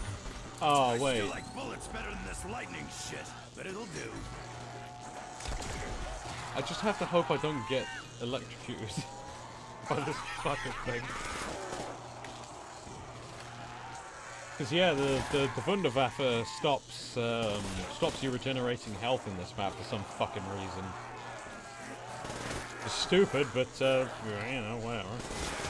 Just the way it is. Hey, someone needs to clean up those freak bits. Hoorah! If Adam Jensen had a drill dick. Motherfuckers! I don't know, he might have. Raining brains around here. I mean, like, it's not... It was never specified. But the fact is, they never bring it up.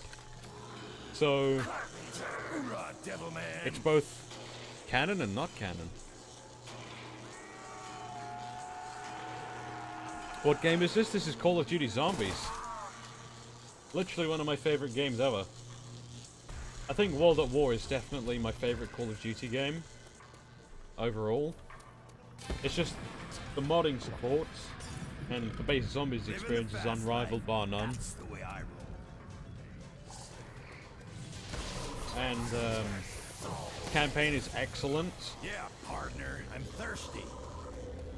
Shut the fuck up about Spec Ops: The Line, you fucking bolt incel. I'm always in the juggernaut.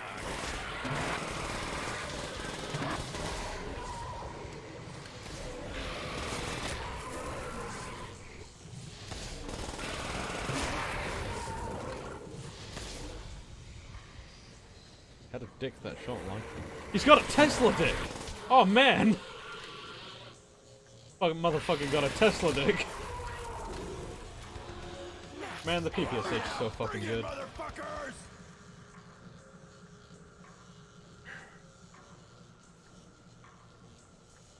Probably gonna be something close to this human drones in Half-Life. Don't.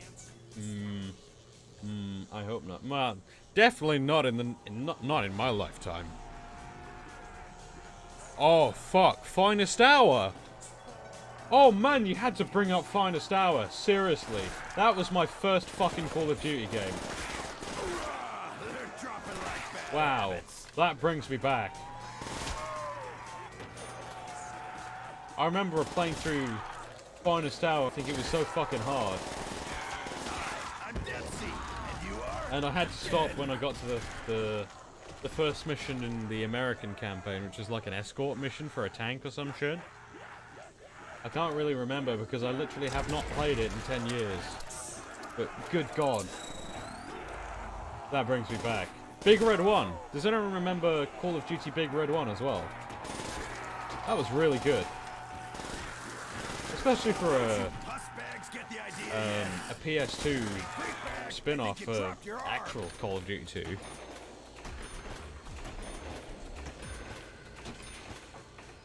Funnily enough, I remember Finest Hour for being the one that introduced hit markers. Seriously, like when did that come out? 2004 or some shit? It had hit markers back then. And while the game was stiff, funky, and all that shit, it was actually very compelling. Very fun game. Especially for a PS2 title. Oh, no, no, no, no! Oh my god. Oh, Jesus. Oh, fuck, my colon just tingled like fuck, Jesus. Oh, my asshole. Ah. I played Finest Hour on the PS2, as well as Big Red 1. Suffice it to say, I was incredibly disappointed by, you know, Call of Duty 3, which was Treyarch's first real outing as a proper Call of Duty game. That was also a console exclusive. Pick that up and swing with it.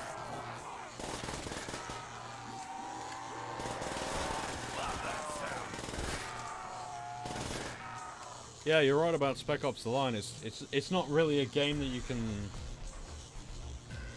Not really a game that you can play through, per se. It's definitely something you have to take in. The story is the main thing, alright? No, I don't want to give up my PPSH. I don't want to give up my PP. Yeah, Call of Duty 3 is definitely my least favorite Call of Duty. It's just utterly boring. You know, the environments, there's no variety in the environment. It all takes place during the Normandy campaign. The shooting feels... Well, when you shoot the Germans, it feels like, you know, they're made of paper.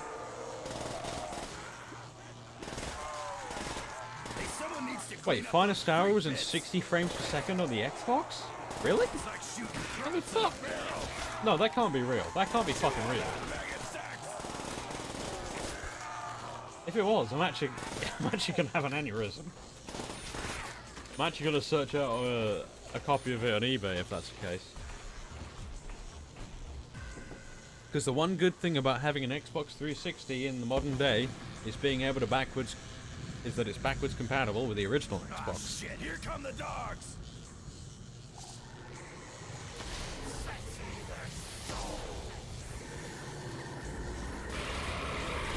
Oh no. It's okay, he doesn't bite, he doesn't hurt anyone.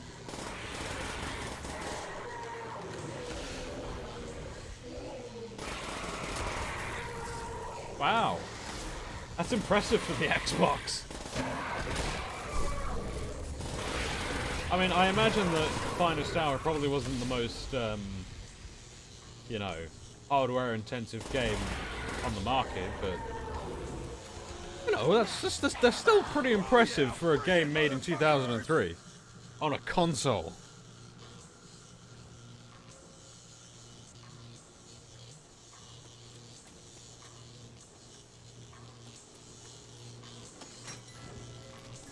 Come on, flames are on. Right, no. Do I want to...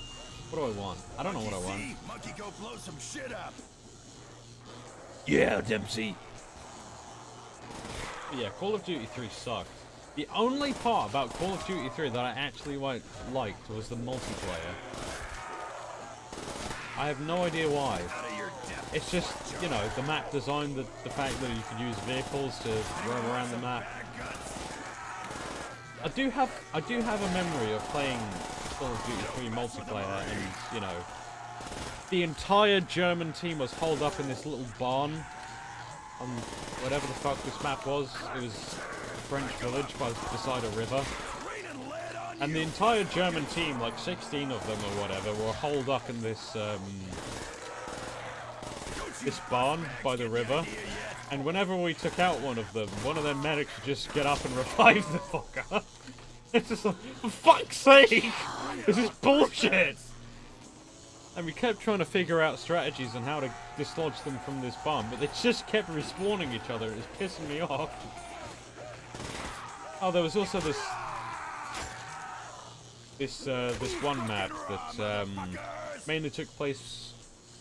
There was a bridge in the middle of the map, and, you know, underneath this bridge was a vast, you know, chasm, essentially, that you could drop down in, but the main fighting that took place was on the road that led over the bridge, and, you know, the network of rooms that led under it, and that was, like, really weirdly well designed for that game.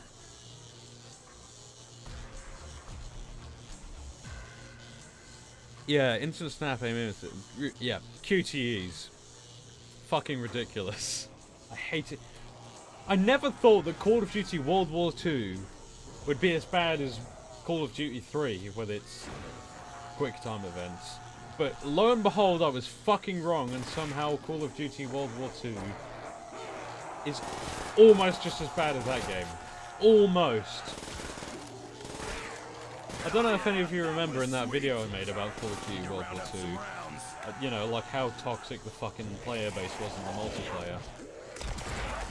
That was only part of it. The only redeeming feature that I failed to mention in that game was the zombies. I actually found Call of Duty World War II Zombies to be really fucking good, especially considering, you know, it's got David Tennant in it. You know, David Tennant and Ving Rhames, you know, can't go wrong with those two. But yeah, I was really surprised at how bad Call of Duty World War II was. I want to ask the chat now, which Call of Duty game do you consider to be the worst?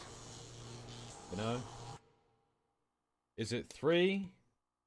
Is it Ghosts? Is it Infinite Warfare? Which I haven't played, but I heard the campaign is actually pretty good, so I'll leave it at that. I don't know enough about that.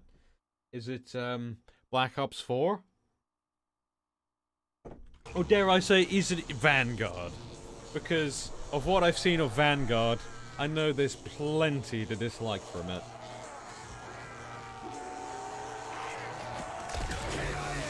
Oh no! Oh no, I electrocuted myself! Son of a bitch! That's it, I'm dead. I'm dead, aren't I? I can't come back from this.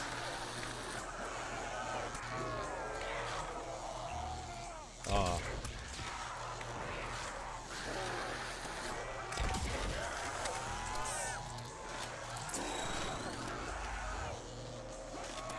Three-O Vanguard here. Ooh, we got some good opinions here. I like this. Now, let me go through them. 3, definitely, I would say, is probably... I think... The only reason I say 3 is my least favourite is because it bored me to sin. I've never been bored so much by a game as I had been done with Call of Duty 3. I'm Breach defense active. down. Freak Eventually, dogs, that's all. bring it on!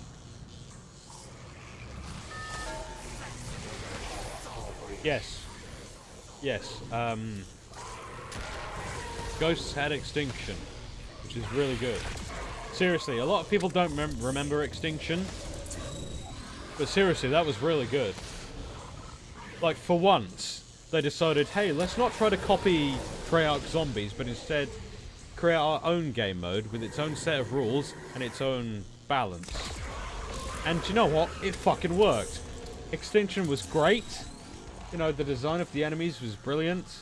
The class balance was wonderful. Much appreciated. And, you know, the maps generally were really good. The story was intriguing. And I'm really disappointed that they did not continue it with Infinite Warfare. If they did, I would have bought it. But, you know, instead they just went with a generic, you know, WAW Zombies knockoff. In Cold War's defense, I haven't played it, but I really do want to play it because I really like the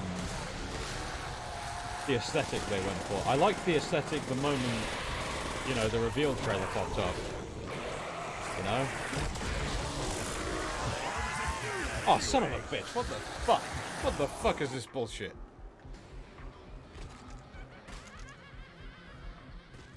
God. God fucking damn it.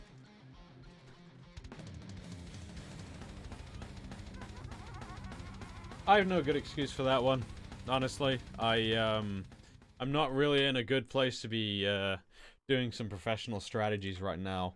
But you know what? I think I'm gonna go circle back, full circle, and go back to Nachterantoden for one last game, you know? But, yeah.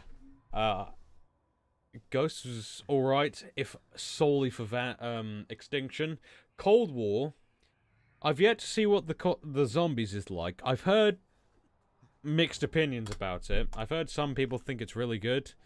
I heard some people think it's really watered down. I'll just have to wait and see for myself. What else was there? Black Ops 4. Black Ops 4 did not have a campaign. It introduced Battle Royale. So for those two reasons, it's utter shit. And I heard that Black Ops 4 Zombies was not good at all. Vanguard. What, apart from fucking up the weapons, the uniforms, the vehicles, the fucking, you know, the chronology, pretty much everything to do with World War II. Apart from that, it was pretty good. If by pretty good you mean utter dog shit. And no, here's the thing. Vanguard, it does not portray, oh, war is bad. No. It kind of glorifies war. It's like, oh, I kill Nazis, that's what my thing is. Okay. Cool. So do the rest of us. But the thing is, so here's what sets World at War apart from Vanguard. Vanguard literally just treats, you know, the German soldiers, no matter who they are, as mustache-twirlingly evil, you know, literal demons from hell. No matter who they are. Like that motherfucker Steiner from that Stalingrad mission that really seriously gave me the impression that he was trying to mimic Vendetta from World at War. It was just such a fucking... it was just like so cartoonishly evil I couldn't take him seriously. But then you go back to World at War and you find, oh shit, the narrative of the war is actually far more complex than that. In Vendetta, you see these Nazis committing all these terrible war crimes at, you know, Stalingrad. Makes you think, oh shit, I kind of want revenge against them now. But once the campaign progresses and you get into Berlin, you see that these poor fucking German soldiers begging for their lives, and the Red Army, you know, in vast juxtaposition from what you saw in the first mission, they're the ones committing the war crimes, and they're the ones being essentially the more... you know, brutal faction in the game. And I think that's what's genius about World at War's Russian campaign, because it builds up the expectations that you're going to get revenge against the German army for, you know, the atrocities they committed at Stalingrad. But then once you get to Berlin, you start to understand that the Soviet army and, you know, the Germans are not so different, and the lines becoming so grey that it's just good writing for such a simple game with such a basic narrative, you know. And to couple that, the atmosphere, the soundtrack, it's the sound design. Well, it was such a fucking good game, seriously. Yeah, the Russian sniper chick from Vanguard was cringe. What was the name? Polana? Like, isn't that a town from DayZ?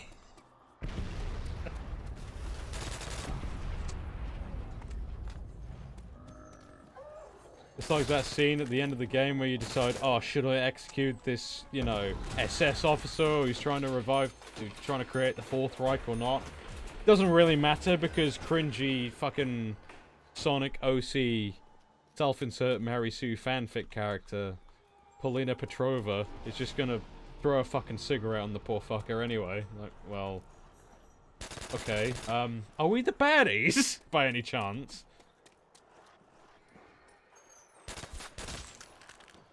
Did World at War work better because it had Lex chicks working on it? No, that has nothing to do with it. Yeah, the soundtrack in World at War hits fucking hard. Like, whenever you go into battle, you have that really meaty, rock-hard guitar riff guiding you through. And, you know, people always talk about... Oh, shit. People always talk about Modern Warfare 2's soundtrack, and... Absolutely, it's epic in scale, it's orchestral, and it certainly deserves merit. But World at War's soundtrack is a lot more honest in its representation of war and conflict. And it's certainly more thematically fitting with the tone and atmosphere and, well, the narrative themes of World at War. I feel like I'm going through an entire research essay in a fucking video game stream. What is wrong with me?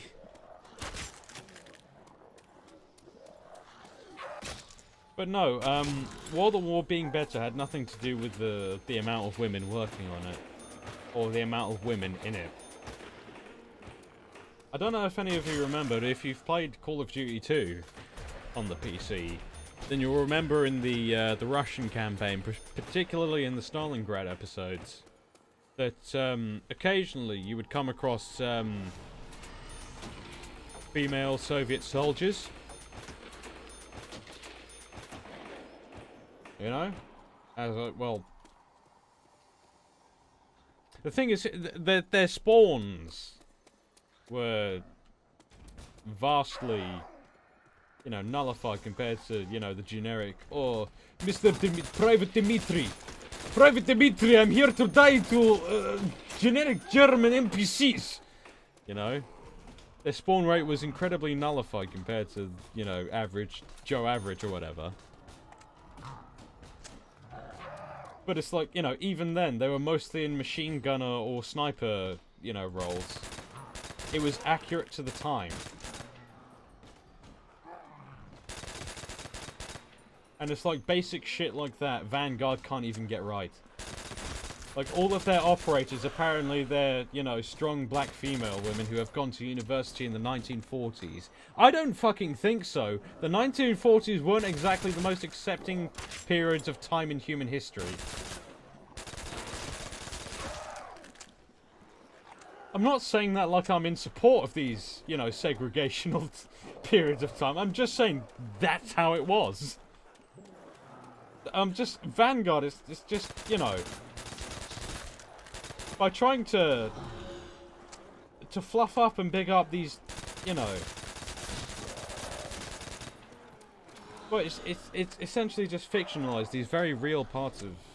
I don't know what I'm fucking saying. I'm gonna stop. I'm gonna retract that. last sentence.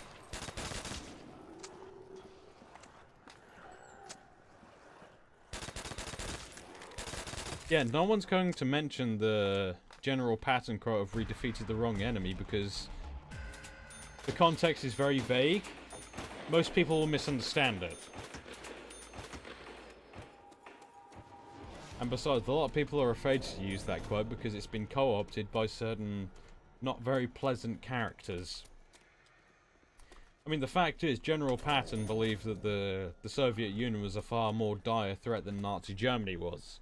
And do you know what? He might have been fucking right, because we had a Cold War with them that lasted 50 years. Comment removed due to sexist material.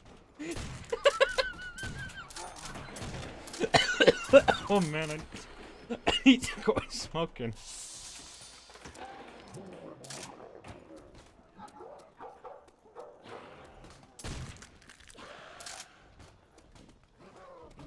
Oh, but, you know.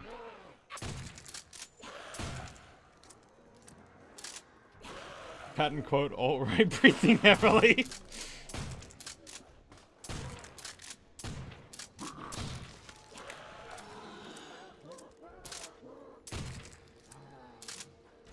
I mean, if anything, they're the ones taking the quote out of context.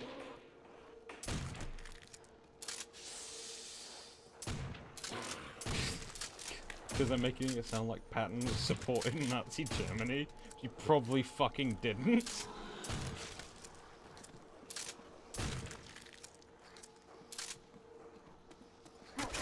I mean, hey, if the Nazis are so good, why are they all zombies, huh? Tell me that. Tell me that, liberals. Huh? You fuckers.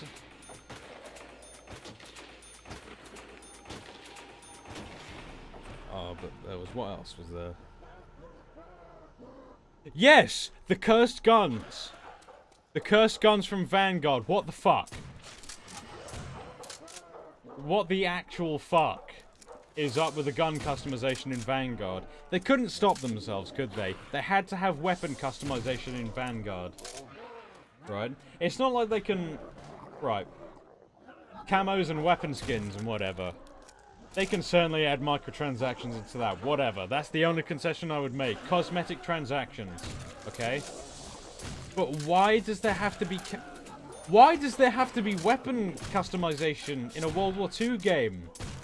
World War II was not... it was not known for its tactical weapon setups. Alright?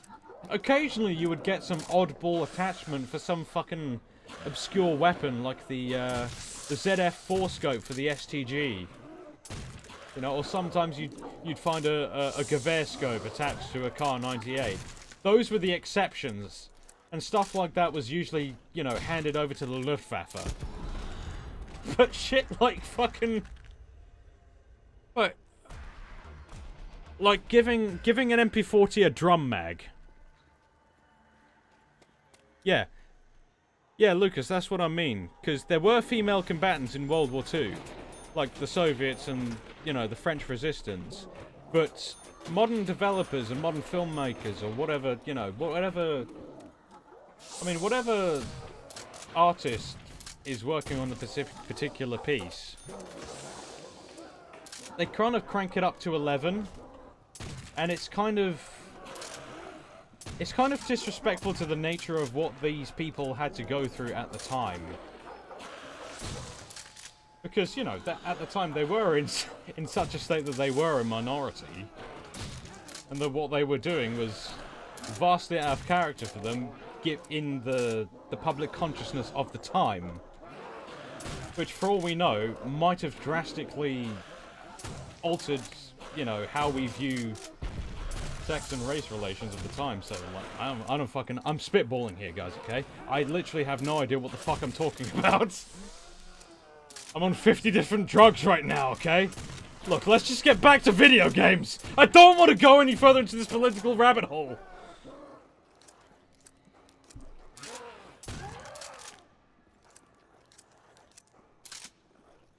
No, I've never played Medal of Honor Underground. I've only played Medal of Honor Airborne. That was weird.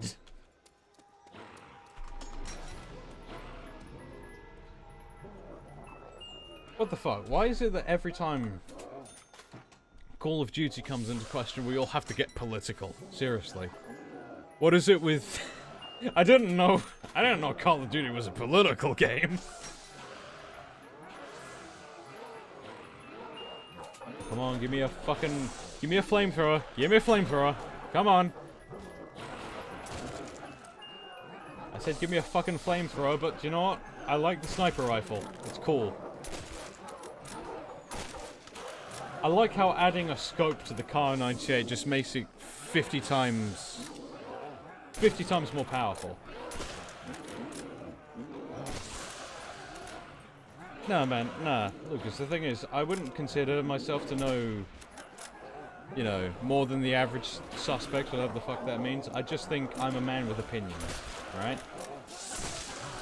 I'm just basing my observations on literally what I've seen right in front of me. I'm not informed by any, you know, scrutinous studies or whatever. I just literally see what's in front of me and make my own judgments from there. I'm not qualified to make these kinds of observations. But, you know, if you're entertained by my opinions, then sure, you know, fuck it, whatever. That's cool, I guess. It adds some flavor to this playthrough. Hey, let me talk about why the alt-left is bad while I kill some zombies. That's what you all come to hear, right?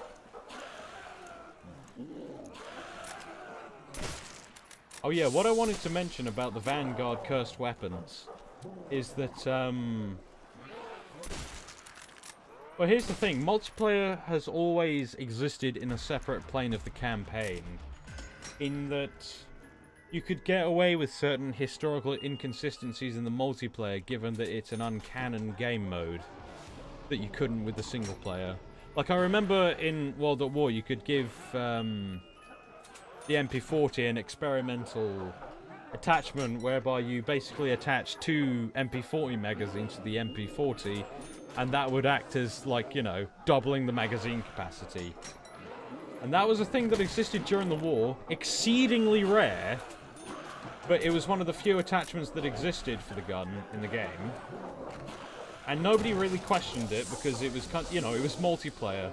No one made a big fuss about whether or not it was canon or not, or whether or not it was historically accurate, because, well, guess what? It was clearly an arcade video game with a gritty war setting. No, it was kind of just... It was there, and it existed, and it added flavor and variety to the gameplay without detracting from its historical setting. You know what I mean?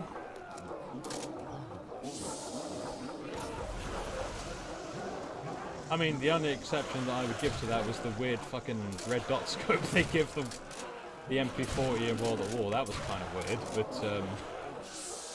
you know...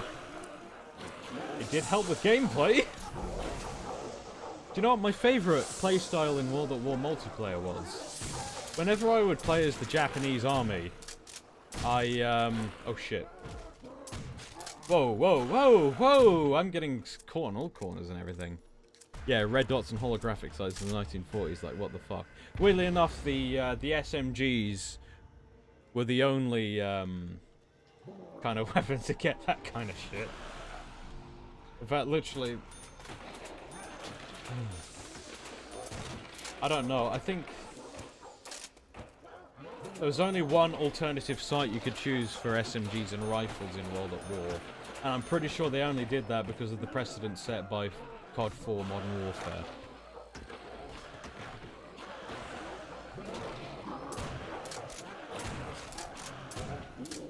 But the thing is, what I'm saying is that what World at War did with his attachment, exotic attachments that weren't necessarily used in wide, you know, they weren't mass-produced in the war, you can kind of, you know,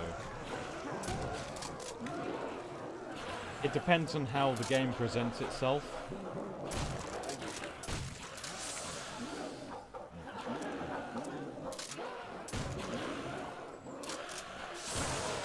I mean, again, like I say, despite these exotic attachments in World at War, they didn't detract from the setting. They were kind of just there. And And you know what, controversially, I'd even go as far to say the same for Battlefield 1. I know there were some people who were really pissed off with the historical inaccuracies of Battlefield 1. Like the ridiculous amount of SMGs and semi-automatic rifles in Battlefield 1's multiplayer. But I could easily excuse that by, you know, it's the multiplayer, whatever. It's just like it's an arcade game mode that's made to be played by a lot of people in a short period of time. I mean, you know, attachments for these guns in World War One. Okay, that was just too far, I think. But generally, I really enjoyed Battlefield 1. It had a great atmosphere, wonderful sound design. The campaign for 1 was actually really fucking good. I loved the aesthetic of the weapons.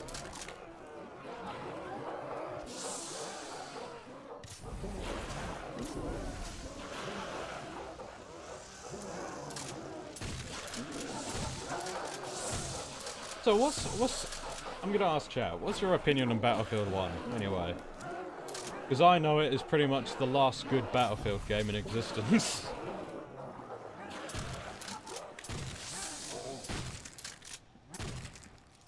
That's another round done. Another one bites the dust. Yeah, what do you all think of Battlefield 1? Because I remember the hype for that game. And I remember just pouring hours into it as soon as it came out. I loved the multiplayer of Battlefield 1. It was so good. I remember one time I got something stupid like 50 kills and 0 deaths in a light Renault F1 tank, sorry. You know those shitty little French tanks? I got like 40 kills in a Renault tank and no deaths on Sinai Peninsula. Oh, I pissed off a lot of people that day.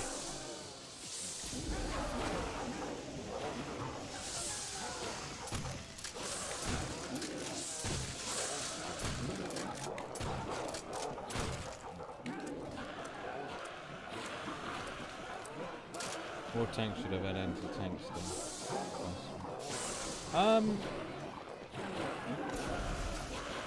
Well, I mean, assault was kind of a generic class anyway. And besides, if you had anything explosive on you, which most classes did, you could probably at least do a modicum of damage to a tank.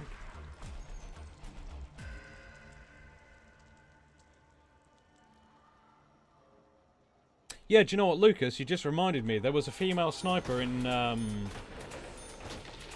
Finest Hour. I can't remember her name because, like I've said, I haven't played that game in 10 years. But I remember that you have to play as a female Russian sniper sneaking through the Stalingrad sewers, evading German patrols. And that was a good mission as well. And do you know what? Like, when I played it, I did not think anything of it because it was perfectly in line. Oh shit! No. Get it? What the fuck is happening? What the fuck is happening?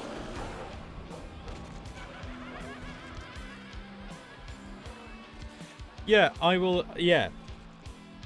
I think more focus should have been put into bolt-action rifles as the main staple of Battlefield 1. I mean, I can't complain about what we were given, but I think it should have been a slightly more true to the setting. You know, I think bolt-action rifle should have... They should have been the main weapon. I think they should have been primarily a one-hit kill. I mean, like, if you make bolt-action rifles a one-hit kill in that kind of game, then you've kind of got to buff all the other kind of weapon styles as well. Like, an SMG probably has got to be a 2 or 3 shot kill in that scenario. And a shotgun, you know, definitely one-shot kill. It's got to have a decent kind of range to it as well. They would have to completely change the range and balance of the game. If I had a private server on Battlefield 1, I'd definitely try and fiddle around with the game's code and try to rebalance it how how some people want. I know there's some scout-only, bolt-action rifle-only servers on there. And yeah, do you know what? Fair play to them. That's really cool. I think her name is Catch as well. Whatever.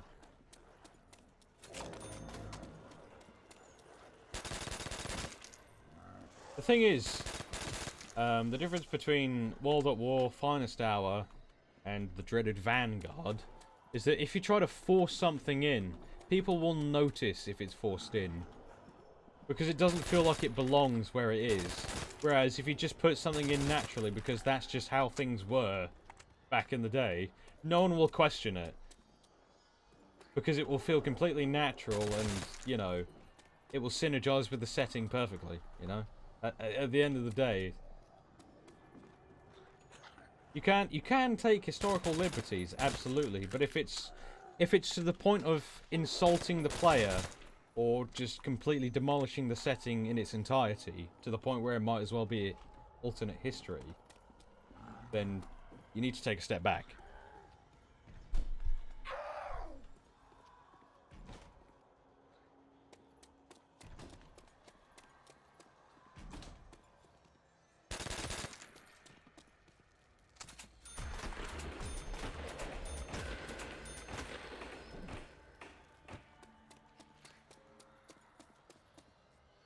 I do think it's, yeah. Man, Battlefield 1's campaign was really fucking good. Storm of Steel, that was the first one in the tank, wasn't it? The Mark V. I fucking love Mark V tanks. So cool. Well, I think, well, here's the thing. I think, assault classes should have been primarily carbines and pistols. So by carbines I mean stuff like the artillery Luger or the sawn-off Enfield, you know? You know, like the Aubreys? They did that with the Lee Enfield as well. That kind of stuff for close range encounters, and of course shotguns. But, yeah. Automatic weapons should have been exclusive to machine gunners and stuff. But SMGs, probably, I don't know. It's hard to balance that kind of stuff, especially when you're trying to make it more historically accurate than it is, truly. Really, what DICE were going for is that they were trying to make a Battlefield game set in World War One. That was their priorities, really. So if you can understand that, then yeah, the game's probably one of the best Battlefields we've ever got. But really, as far as World War One shooters go, I mean, I'd probably say it's one of the most finely crafted World War One shooters. But we're still to get a really good one. You would definitely have to slow down the pace as well. I don't know if any of you have played the indie shooter, Verdun. You know, Verdun or Tannenberg. Either one of those are from the same guys. Thing is, I don't really like them because they're shit. They claim to be historically accurate, but they're about as historically accurate as Battlefield 1. And, you know, the developers were just involved in a bunch of dodgy shit. And they weren't very friendly to their community. They banned me for being negative, for instance. But yeah, but the pace of that game is definitely a lot slower. Most people are using bolt-action rifles, and the primary game mode is based around trench warfare. So as far as World War One games go, that is probably the most accurate to the setting. I wouldn't say it's the best, though. I'd say in terms of overall quality, Battlefield 1 is a little bit better than that.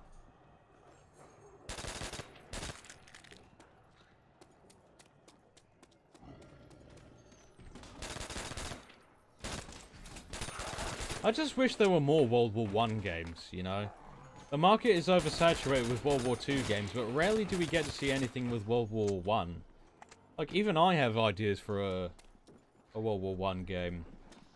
I mean, seriously. The rate of technological development in terms of weapons over the First World War is astronomical. Like, you could use that in gameplay, especially. You could start off simple with, like, basic bolt-action rifles and heavy machine guns.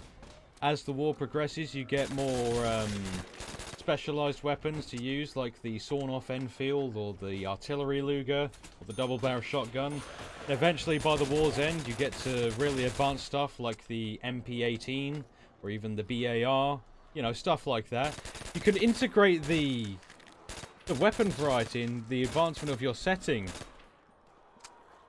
Like, stuff as simple as that. You know, introducing new weapons as the game continues. That keeps the experience fresh as you replay it. I don't understand why they don't even consider this. Yes, I'm playing Call of Duty World at War. Also, is that a BitBop 2 avatar you're using, the wizard? Is that a BitBop 2? Holy shit. Does that mean you're a serial killer? Real talk. Are you a serial killer?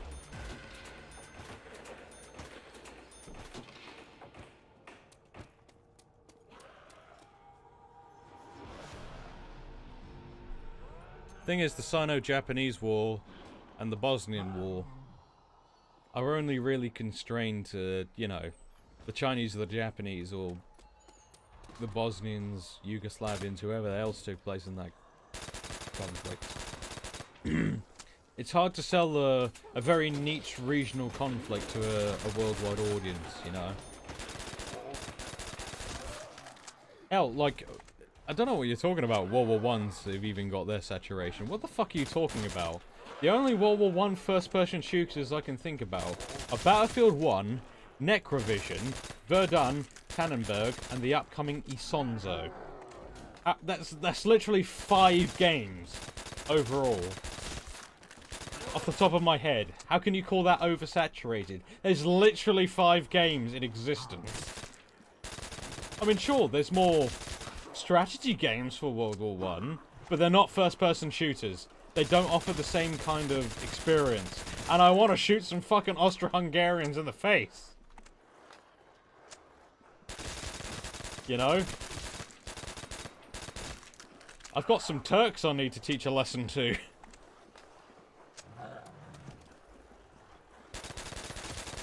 There's so much potential and it's just being wasted.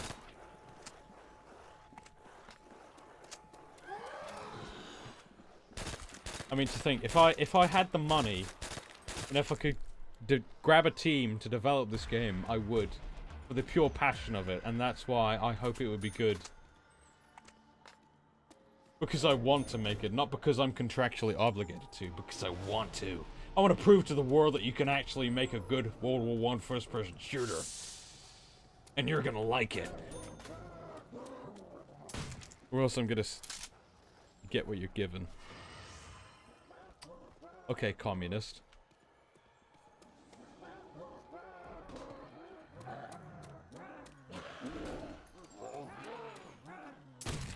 What I'm given is worth dick. Does that mean I basically should start sucking dicks? I don't think so. I think I'm worth more than a bag of dicks.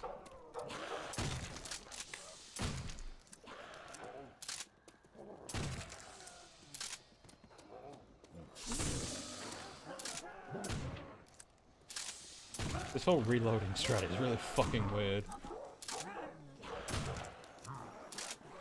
Like, the transition between the animations is just so seamless that you can't even tell the fucking difference.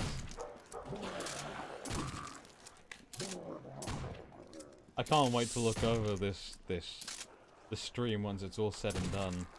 And just listen to the absolute cringe shit I just said. Over these past 2.5 hours, seriously. What am I doing? Fucking die, you... Ah. You Yahtzee.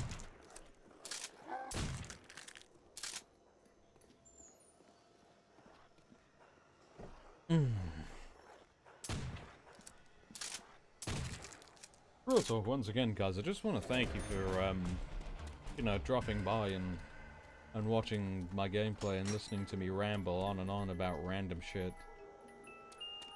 You know? Probably just, you know, menial for you, but, you know, for me, it's like, what, 2 o'clock in the middle of the night now? You know, it's just, even if there's just 8 of you watching, you know, that really means a lot to me that, you know, 8 of you value what I'm doing enough to just watch 8 hours of this travesty. I hope I can at least provide some good background noise for you. Because I think the best kind of streams is what, you know, you can listen into the background without actually having to actively pay attention to it, you know? Has any game tackled the North African campaign of World War II? Yes. Call of Duty Finest Hour, and Call of Duty 2, and also Medal of Honor Allied Assault. Those are the only games I can think of, but yes, they have done it.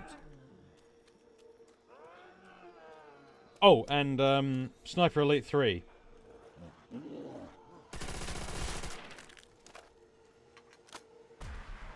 Hope that helps you, Bozo. I just called you Boris. Yes, quite right. Yes.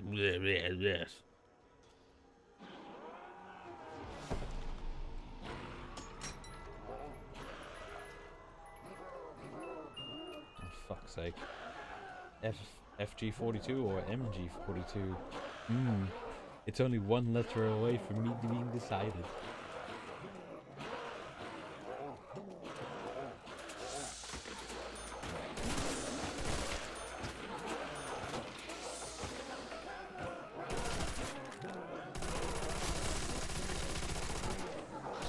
Oh my god. How do they do that with no heads? That's fucking weird.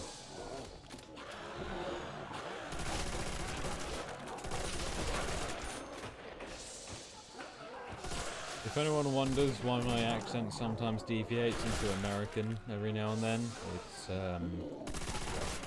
involuntary. It's because I've lived in the States a number of years, as a matter of fact. It's kind of come natural to me at this point. I mean, it might not be a perfect accent, but, you know, it's kind of what I've developed from my native accent, so...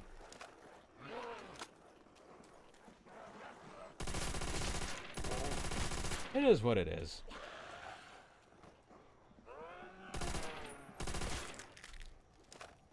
Oh, get that down. Get that down in the wiki. Get down that Yoshi... Get down that sick Yoshi lore. Go on. You know you want to. Get it down. I tell you what, you know what, I'm enjoying this so much. I think next time I do a stream, I might try... I might reinstall Black Ops 1. And do some Black Ops 1 maps. What the fuck? Oh. Hang on. Hang on. Be right back, guys. I'll be right back.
I'm still alive, in case you're wondering.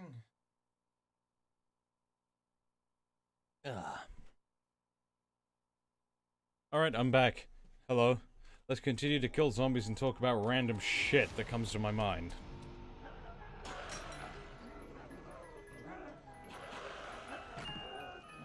Okay, fine, I'll take the fucking FG-42, whatever. Can I get something else, though?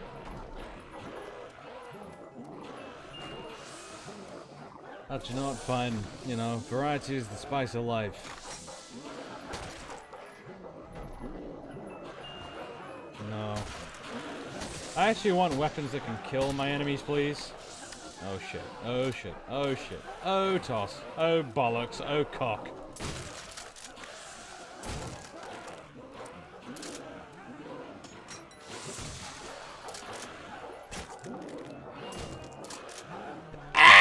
Ray gun! Revive me! I have a ray gun!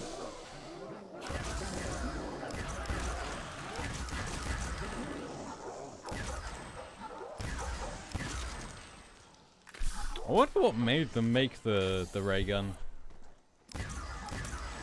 Because I don't know, it showed up in the campaign as an Easter egg first and foremost. I wonder if they just got fucking bored and decided, hey, do you know what, wouldn't it be fun if we made this super fucking futuristic gun in a World War II game? Like, yeah boy, let's do it.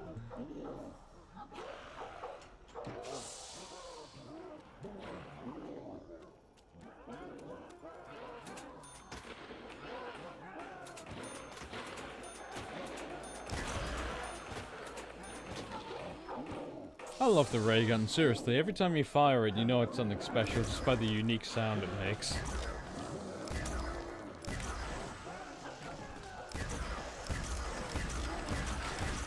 Like, from the word go, it was iconic.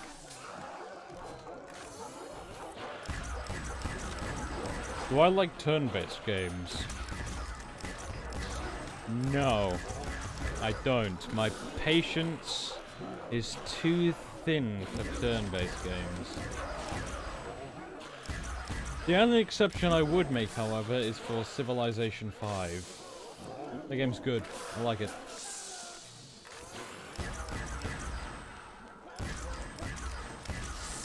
Why'd you ask? I get the feeling you're going to recommend to me a turn-based game.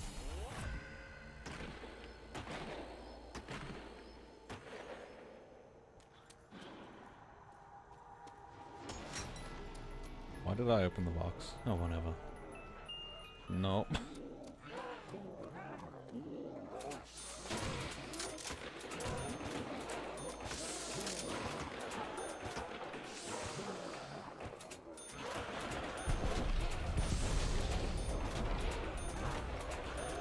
Man, I bet this is how Joe Biden feels in the White House. Oh, son of a bitch. I got fucking cornered again! Alright, you know what? What time is it? It is 2 o'clock in the morning. I'm surprised there's still this many of you watching, as a matter of fact. But, since it's coming up to, 2 hours, 40 minutes, I guess I might as well, finish the stream. I've had a whale of a time. I've really enjoyed it. I want to thank you guys for tuning in and listening to me ramble on about bullshit you probably never would have even thought to care about. And, whatever happens, whoever you are, I hope you have a good night, a good day, a good week, a good year, what the fuck ever. I just hope you have a good time. Whatever. So, yeah, I'll see you next time I stream whatever the fuck it is, whenever the fuck it is. See ya.